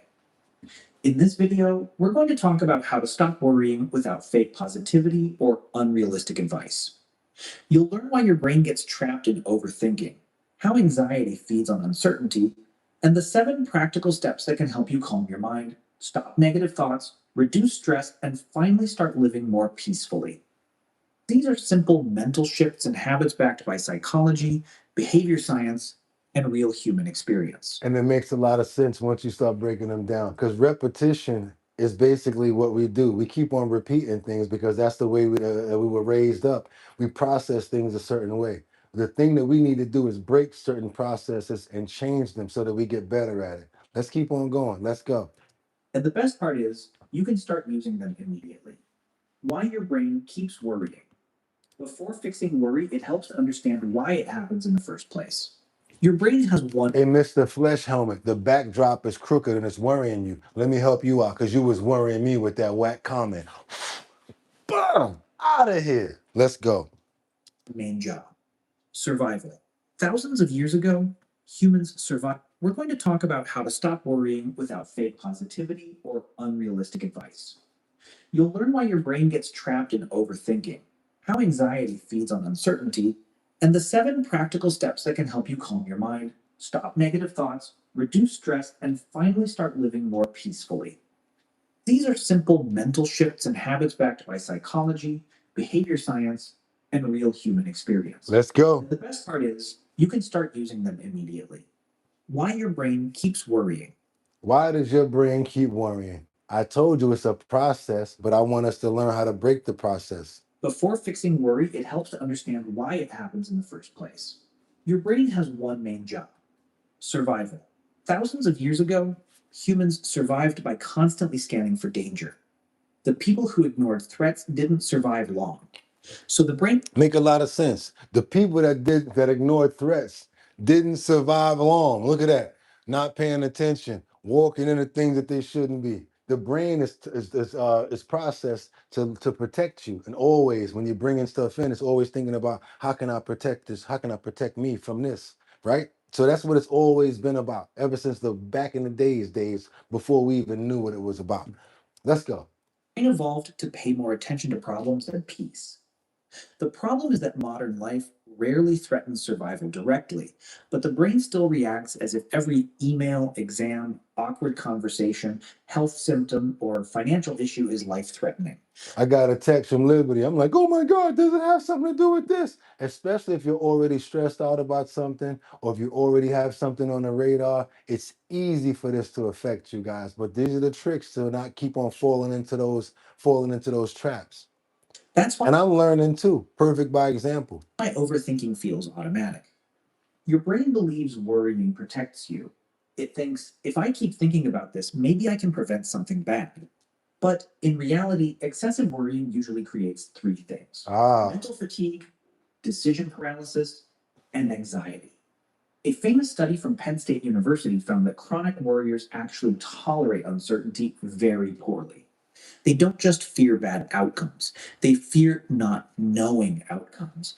And once you understand that, the solution becomes clearer. You don't need to control every future event, you need to train your brain to handle uncertainty better. That's how I always say. I always say, I don't say the uncertainty part, but I say things like in life, in life, it's like what I learned in life is you got to get used to change. That's what I always say. Get used to change because that's something that's going to always happen. You're going to meet new people. Family members are gonna pass on. Friends are going to pass on. You're going to get a different job. You may have all sorts of different things happen health-wise, but those are different changes in different instances. So my wording may be different, but I think the same way. Let's keep on going, you guys. That's where the first step begins. Step 1. Separate real problems from imaginary problems. So when you get something that comes in, don't automatically make a movie script about it. Oh my God, this is what's going to happen. This is what's going to happen or whatever. No, separate. This is a real issue right here. Rent, light bill, whatever like that. And Jawaka Tima, she's getting on my nerves on social media. You feel what I'm saying? You get what I'm saying? Facebook, that's not as important as real things that you got to worry about. One of the biggest reasons people feel mentally exhausted is because the brain treats every thought like an urgent emergency. But not every thought deserves attention. There's a massive difference between a real problem and an imaginary problem. Right? A real problem is something happening right now that requires action. Your bill is due tomorrow. You missed a deadline. You have an important conversation to make. An imaginary problem is something your mind predicts without evidence. What if I fail? What if they hate me? What if my future gets ruined? Most overthinking comes from imaginary problems. I've been really strong in that, in my mindset, because when my friends get caught up like that, I say stuff like, hell with what they think. And I want you to focus on moving forward. Now, I guess I'm very lucky to have a lot of these knowledges already. But I always find myself in instances like this. The question is, how do you respond when you find yourself in these situations? Psychologists call this catastrophizing. The brain jumps to the worst possible outcome even when probability is low. So here's a simple method. Whenever you feel anxious, ask yourself, is this a problem I need to solve now? Or a scenario my brain is inventing? That question immediately reduces mental chaos because it forces the brain to separate reality from imagination. So if somebody tell you some gossip and you're about to get hot about it, you know what? Is this something really important I need to really be focused on, or should I just compartmentalize this as, whatever? Start thinking like that. Now you're able to compartmentalize and deal with things better, and you're doing less worrying where it's not necessary to be applied at. Let's go. If action is possible, take action. If action is impossible right now, stop feeding the thought. Worrying about something repeatedly without action is like sitting in a parked car pressing the accelerator. Did you hear that? Worrying about something repeatedly without action is like sitting in a parked car pressing on the accelerator. Because you ain't doing nothing about it. All you doing is worrying about it. Why are you doing that? You wasting gas. Yeah. The engine burns fuel, but you go nowhere. Step 2, stop trying to control everything. A huge amount of anxiety comes from trying to control things that were never fully controllable. People try to control opinions, outcomes, timing, relationships. They don't like me. They talking about me. This one said I got a big head. This one said this. That one that. My boss this. You get what I'm saying? No, matter of fact, I'm gonna have to rewind. This one is too good. I'm gonna have to bring this one back. This one's too good. Forces the brain to separate reality from imagination. If action is possible, take action. If action is impossible right now, stop feeding the thought. Worrying about something repeatedly without action is like sitting in a parked car pressing the accelerator. The engine burns fuel, but you go nowhere. Nowhere. Step 2, stop trying to control everything. A huge amount of anxiety comes from trying to control things that were never fully controllable. People try to control opinions, outcomes, timing, relationships, future events, and even luck. But the more you try to control uncertainty, the more anxious you become. There you go. There's an interesting psychological concept called the illusion of control. Humans feel safer when they think they control outcomes, even when they actually don't. That's why people repeatedly check messages, over-prepare conversations, or mentally rehearse future situations. But here's the truth most people avoid. You can influence many things. You cannot control everything. And strangely, accepting this creates peace. Think about weather forecasts. You can prepare for rain, but you cannot stop rain from happening. Life works similarly. See that? The mentally strongest people are not the ones who eliminate uncertainty. They're the ones who function despite uncertainty. And know how to deal with it. Instead of you getting mad at the rain, get an umbrella and still work through it. You get what I'm saying? And don't complain. It's just part of life. So instead of asking, how do I make sure nothing goes wrong? Start asking, if things go wrong, can I handle it? That shift changes everything because confidence grows from adaptability, not certainty. Step 3. I love that right there. Good advice from angels and angels among us. Yes, Mike, or let people's opinions not matter. It shouldn't matter. What's the next step 3, you guys? Step 3. We got step 3 where we're reducing mental overload, constant scrolling, bad news, notifications, bills, People constantly contacting you, the phone ringing, messages, emails, and you be able to get so much information that you never got before. We get so much information now in the 2026 that we never got 10 years ago or 20 years ago. We just constantly getting overloaded with information. I'm gonna say 20 years. Let's go. Reduce the overload. I know you like to know what's going on and have all the information, but that's the problem. That's what makes you want to think all the time. It keeps you worrying because you know too much. Is this going to happen? Got those things going on out there. Just heard about that attack. You know what I'm saying? Reduce mental overload. Modern humans consume more information in one day than previous generations consumed in weeks. Your brain is overloaded. Constant scrolling, bad news, comparisons, notifications, productivity pressure, and endless opinions create a nonstop stress response. And when the brain becomes overstimulated, worrying increases. Research shows that excessive information consumption raises cortisol levels and mental fatigue. This is why many people feel anxious even when nothing personally bad is happening. Their brain never gets silence. So, one of the fastest ways to calm your mind is to reduce unnecessary mental input. Not forever, just strategically. Stop starting your mornings with social media chaos. Stop consuming negative news all day. Stop filling every silent moment with content. Your brain needs recovery time just like muscles do. You're bored. Oh, I'm gonna go check my phone. How about just be bored for 2 minutes or 3 minutes? You ever tried that? Even 20 minutes of quiet walking without headphones can reduce stress hormones significantly. Many people think relaxation is laziness. It's actually maintenance for the nervous system. If your mind constantly feels crowded, your worries will always sound louder. Step 4, use action to destroy anxiety. Somebody said that once you're moving around, things change. You got to get out there, move around. Yes, actions can change anxiety. Don't wait till you feel confident to take action. Action is actually, it creates the confidence. You know what I'm saying? You don't learn how to swim by saying, I want to swim. I want to swim and looking into the pool. You're never going to learn. You actually got to get in the water in order to learn to swim. Then the longer you swim, the better you get. You get what I'm saying? Actions that you got to start with. Let's go. One of the most dangerous things about worrying is that it creates inactivity. People wait to feel confident before taking action. But psychology shows the opposite usually happens. Action creates confidence, avoidance creates fear. For example, if someone fears public speaking and avoids it repeatedly, the brain learns, yes, this situation must be dangerous. But if they slowly face it, the brain adapts. This is called exposure adaptation. The brain stops treating the situation. It makes sense. He was scared to go to the mic. He approached the mic. You know what? Now he's going. Now he's at the mic. Got a couple of people interested. Now you got 4 people. The more people interested, you know what? This ain't so bad. Now I'm used to it. Boom. Now I'm a natural. Same thing with me. I wasn't good at this when I started this, but look, because I went for it and I focused on it. Situation as a threat.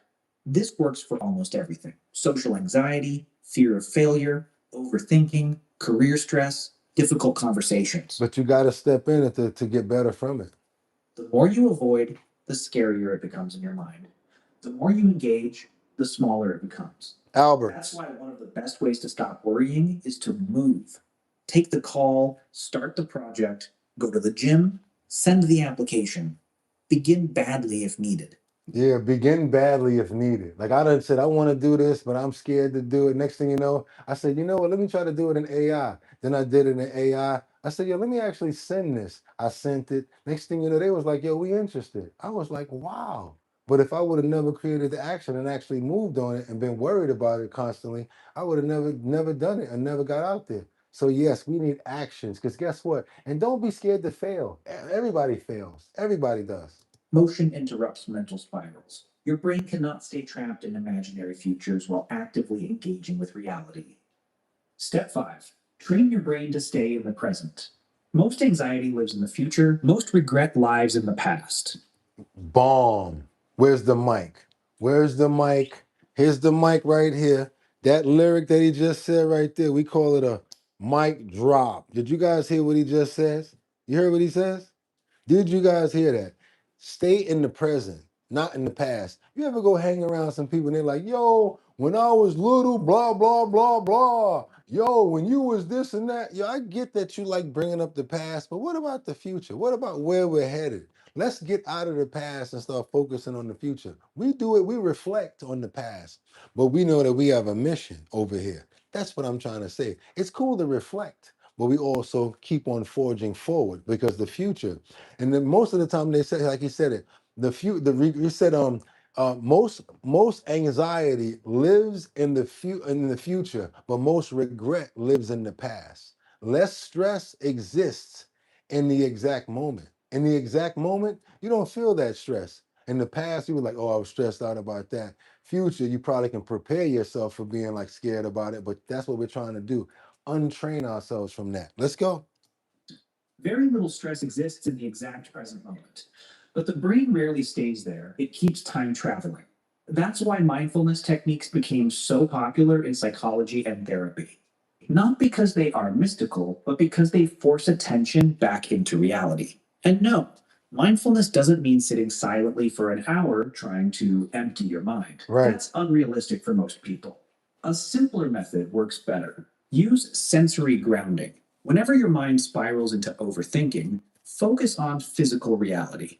Notice what you can hear, what you can physically feel, what you can see around you, your breathing pattern, the pressure of your feet on the floor.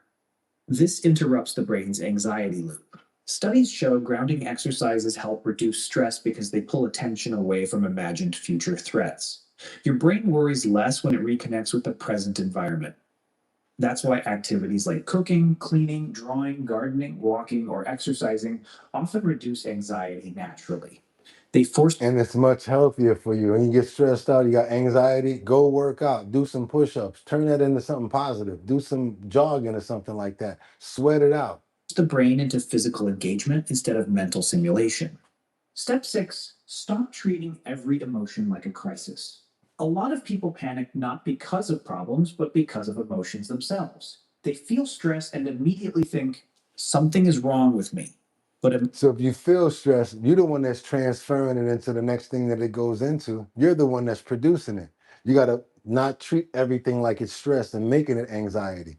You got to be able to control stuff. And it's easier to say than it is to do. But that's what we're trying to do here. We're trying to learn from our mistakes. Emotions are temporary body states, not permanent identities.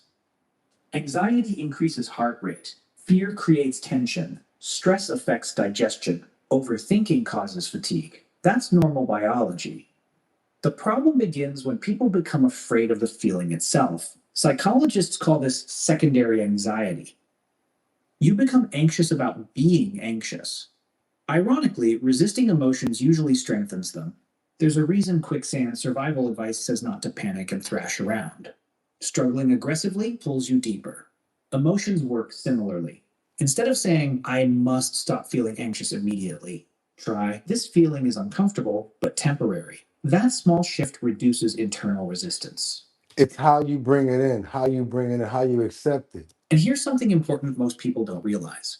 Your nervous system cannot stay in peak emotional intensity forever. The body naturally seeks balance. Feelings pass faster when you stop feeding them fear. Step 7, build a life that leaves less room for worry. An empty, directionless life gives the brain more time to overthink. Now you see that he's just sitting there thinking, doing nothing, laying down, doing nothing, sitting on the floor, doing nothing. Days and time is going by. You got nothing going on. Here you got a person that's focused on probably a sport. Over here doing some writing and getting involved with life and stuff. Now you got another person that's acting out, probably working out, going up the steps. Another person that's challenging themselves. What figures over here look like they're going to be stressed out or less stressed out? You got to be active. You got to move around. You guys already said it. Same thing. Let's keep on moving. Purpose reduces unnecessary anxiety. Notice how people often overthink the most during inactivity. Late nights, idle weekends, endless scrolling, isolation. The brain starts generating problems to fill the emptiness.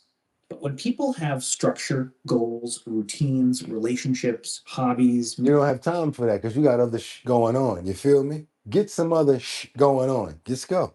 meaningful work, and physical movement, worry loses space to dominate. This doesn't mean staying busy 24/7. It means creating a life where your attention regularly moves toward growth instead of fear. One interesting study found that exercise can reduce anxiety levels similarly to some forms of medication for mild cases Yep. because movement regulates stress hormones. Perfect and example. improves emotional stability. Sleep. I get stressed out, get aggravated. I just do push-ups. I work out, or I just dive into something and just and be all into it. And then next thing you know, I don't feel that stressed out anymore. I don't focus on it. If you pay attention to it and go into it, yes, you're gonna have anxiety. You're gonna keep on letting it eat away at you, and that's not good for you mentally or your heart. It's not, because it's stressful. It'll have your high blood pressure and add so much to your stress. You don't need that. Sleep matters too. Lack of sleep increases emotional reactivity dramatically. That's why problems always feel worse at 2 a.m. Your brain is not objective when exhausted. Healthy routines are not just productivity tools, they are mental health protection systems. Eat better, sleep properly, move daily, talk to people, spend less time online, do meaningful work. I have to force myself to put my phone down. I force myself now to get enough sleep, even if it's a nap in the afternoon for like 2 hours. And this way, when I do go to sleep, I get the rest of those hours. I make sure that, I'm still using the cold water in the shower. I've changed my sugar from the last 6 to 8 months to not using any sort of brown sugar, not using white sugar. It's only monk fruit sugar now. It's more expensive, but it's 0 calories and much better for you. Um, so many different things. And look at me. Look at that. Working out, I'm good. So that's what I try to give you guys. Anything that's working for me, that's what I share with you guys here at the health and wellness section. These simple habits sound basic because they work. The brain functions better when the body functions better. Stopping worry completely is impossible. Every human worries sometimes. The goal is not to become emotionless, but to stop letting overthinking control your life. Because life becomes very small when every decision is filtered through fear. Most people are waiting for certainty before they start living. But certainty rarely arrives. At some point, Certainty comes from, it rarely arrives, but at least once you're living, you can know that what you have more possibilities of being certain of. Meaning, you told me about, oh, I wish I had a job, or I want to do this, I want to do that. You got to start getting out there and getting involved in it in order to see the possibilities of it happening. And don't listen to people, because they don't know what you got going on. Their dreams are not your dreams. And don't ask people about stuff that don't pertain to them. I'm thinking about being a violinist, and you asking somebody that don't know nothing about it. Of course they're gonna be like, no, I don't know nothing about that. I don't think that's a good idea. So you don't need to ask those kind of people. And if you're trying to really get good and learn things that you're trying to get better at, maybe you should surround yourself with people that do the same thing that you're trying to get into. As an intern or something, be a caddy if you're trying to golf. You get where I'm going with this? Let's go. you realize peace does not come from controlling the future. It comes from handling the present better. And once your brain learns that you can survive discomfort, uncertainty, mistakes, rejection, and imperfect outcomes, Easy to deal with. worrying slowly loses its power over you. If this video helps you understand your mind better and gave you practical ways to stop worrying and start living more peacefully, make sure to leave a like so more people can find this video. Perfect example. Somebody says that not everybody wants you to succeed. Winter, you said that, but we just learned that we don't care about what the people are saying and what they're doing. We ignore that because we focus, right? We don't care about that. We focus on what we got to do and not what other people are saying and doing, because that's something that we need to be on, like the horse blockers on.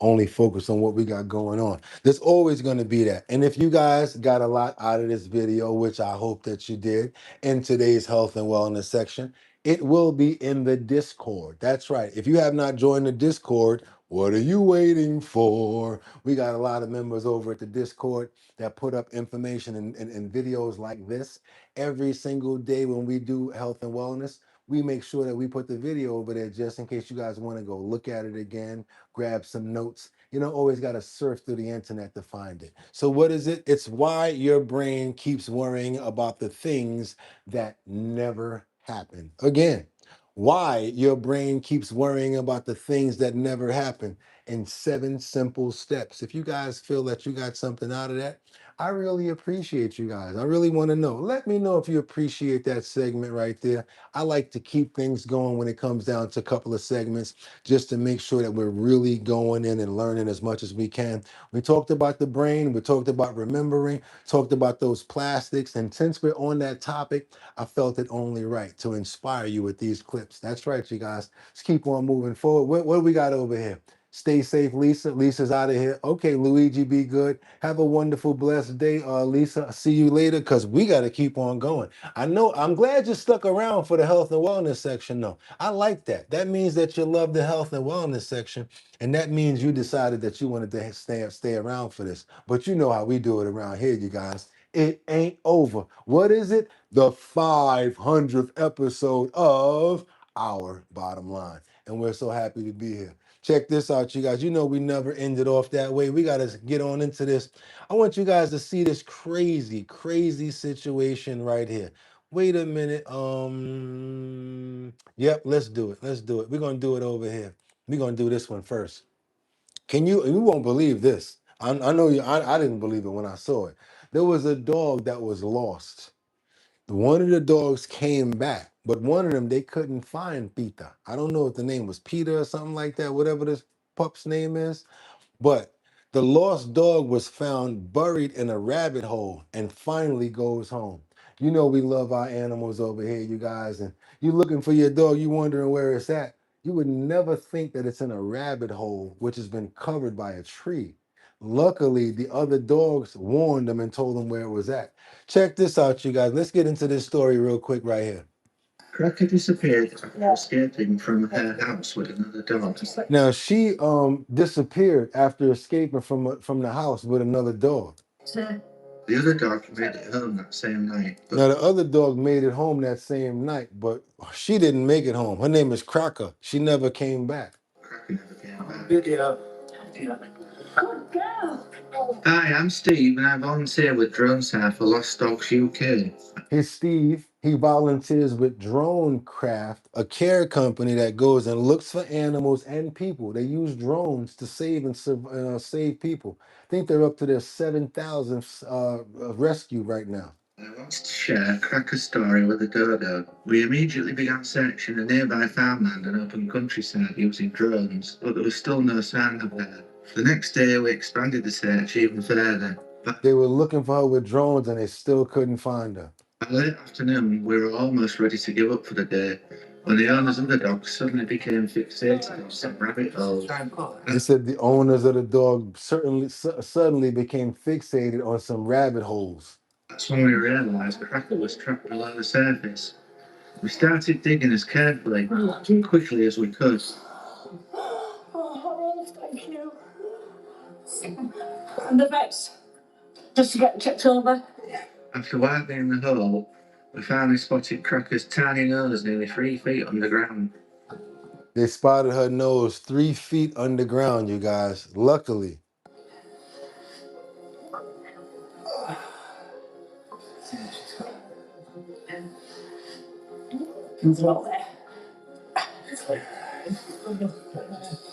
Just right here. So she's stuck under there, and the tree fell in on her, and the roots are wrapped around her, so she can't get out.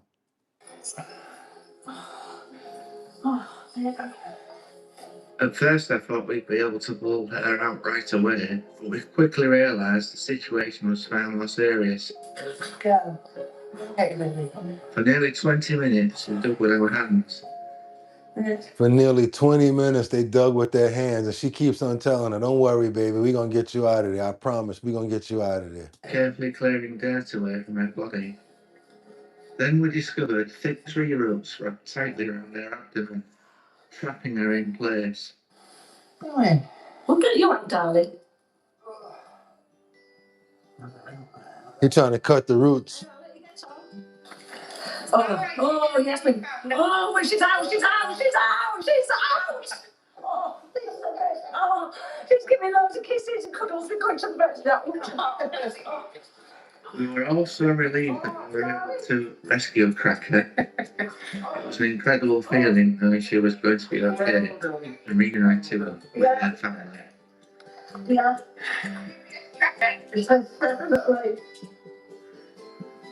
You're still close. Yeah, closer. Just going to the jail. Get to the jail call. Oh. Okay, so yeah. And she wagging her tail. Yeah, we drove south. That's right, you guys. Steve and Drone SAR for Lost Dogs UK. Steve and Drone SAR for Lost Dogs UK. That's the company right there, you guys. We got to show them some love. Hold on a minute. I ain't trying to see this. Hold on. Let's get back to the end of this. Let's get that bigger right there, just in case we got some people that want to donate or may need some help with their dog that's missing in the UK. You can call Steve and Drone SAR for Lost Dogs in the UK. That's right, Steve and Drone SAR for Lost Dogs in the in the UK, and that's for Lost Dogs, you guys. That's right. That's how we do it around here on Our Bottom Line. Hope you guys love that right there, that segment right there. Let's go ahead and get this down over here because yes, that's it. That's all. Solo, single, tomo, no less. That's right. Friday, you guys. It's the wrap up. You know how we do it around here. It's Our Bottom Line, the 500 episode. Hope you guys had a fantastic day because you know what we're about to do right now, right? Y'all know what we're about to do. If you like to promote, put your promo in our in our post notification area. All you got to do is send over the promo. I don't know if you're having a party, you might be selling something. You could be a traveling salesman. I don't know what you got going on, but since you're a member over here, yeah, make sure you're a member or subscribe.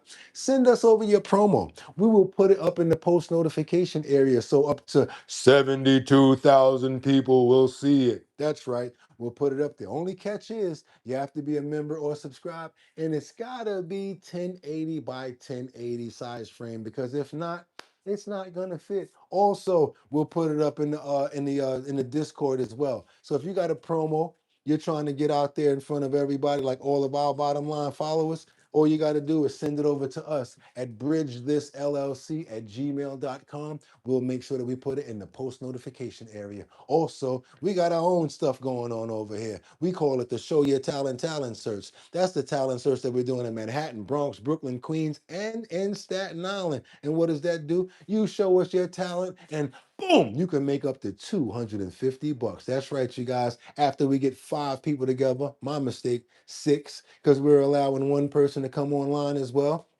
We're going to put you all together and we're going to see who can win and compete for the $1,000 grand prize, you guys. That's right. It's your boy Boogotti NYC. I will be the host, and it's sponsored by Big Drip Hard Punch. And there's also my DJ Don Dada, formerly of Black Ink Crew, will be our DJ. But if you want to be a part of the show, the talent show, all you got to do, going over to the website, www.drinkbigdrip.com. There it is right there, you guys, www.drinkbigdrip.com. And like Miss Swanza always says, if you want to get lit, drink Big Drip. That's right, you guys. Go on over to the website, put your email address in, and we'll keep you posted on the locations because they're coming up. We locked in a good amount of locations, and we've got a special guest that's going to be coming out for the Show Your Talent search. I can't wait till I report that, you guys. That's right.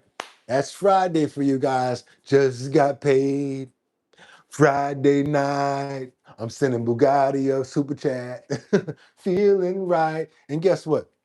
Last chance to hit that like button, last chance to become a member, and the last chance to subscribe to the channel. Because you know what we're about to do right now? Oh, we're not going to leave until we get those prayers in the air. You guys, we got to get those prayers in the air. It's Friday. Don't think that we won't be here tomorrow, but we're praying for today, and we're praying for tonight, and we're praying for the rest of the day. That's right. We want to pray so that we make sure that our friends and family are covered and safe. Until tomorrow, right back here for our bottom line on the Saturday edition. Thank you so much, Jordan Dowdy, again for the 5 on it for the 500th episode of Our Bottom Line. Hope you guys enjoyed yourself. Let's get those prayers in the air for Miss Keisha. We're praying for Colessa. We want to pray for happiness. We want to pray for love. We want to pray for goodness. We want to pray for health. I want to pray for understanding. And I want to thank God and pray to Him and say thank you for us being able to have the 500th episode of Our Bottom Line. Could not have done without you. And I'm so happy about all of the new people that are here. Zion's Choice. We're praying for Jelena, also Winnett. Okay, Mike, VG, Colessive, Guy, and Elsa. Liberty and Justice, holding it down since day one. Brian King Falcone, Vincenta. Who else we got up in Rosewood? Brian King Falcone, Just Joy, Winter Rising. I am Kiera. Who else we got up in here? Rebecca Lon Yen Bueno, chiming in from Grand Rapids, Michigan. And guess what? She's been a member for a long time, right along with Liberty. Vincent, thank you, Albert. Albert. Who else we got? We got Cos, Miss Keisha, Rebecca Lanyon, Bueno, Winter Rising, Liberty and Justice, Brian King Falcone, Rose, Miss Keisha, Kendra, Brian, Liberty. Also, we got to get some new people up in here. The Herbal. Can't forget about Tony Wright.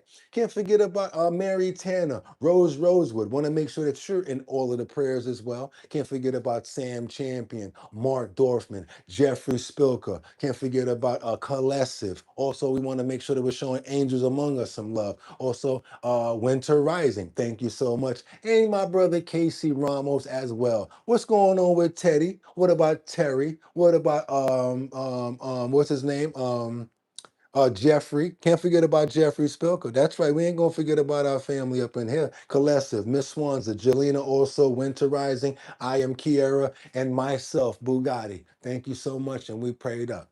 Amen. That's right, you guys. It's Friday, the end of the week. We went extended because of why? It was the 500th episode of Our Bottom Line. Trending topics, current events, and one of the best health and wellness sections that we have going on YouTube, if we do say so ourselves. We have a fantastic family here. You guys, make sure you join the Discord. Make sure you go ahead and drop in the Instagram page at Our Bottom Line. Every single day we're right here. And guess what?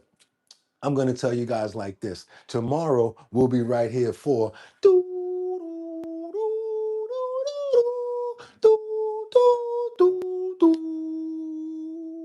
Daniel, you killed my master.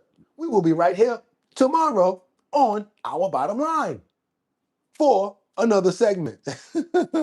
Y'all remember the karate flicks on Saturday morning? That's right, you guys. Right back here tomorrow, Saturday morning edition of Our Bottom Line. We do not stop, even Sunday. We call it Purple Sunday for all of the new people. We're here every single day with trending topics, current events, and much, much more. Thank you, God, for giving me the health to do this. And I can't wait to see you guys win tomorrow, right back here, 6 o'clock in the morning. And like I always tell you, y'all could have went anywhere. But the fact of the matter that you came here to chill with me today, Friday, on Our Bottom Line, on the 500th episode, I appreciate you. So until tomorrow, 6 o'clock, right back here, y'all know the deal. Get 'em. Peace.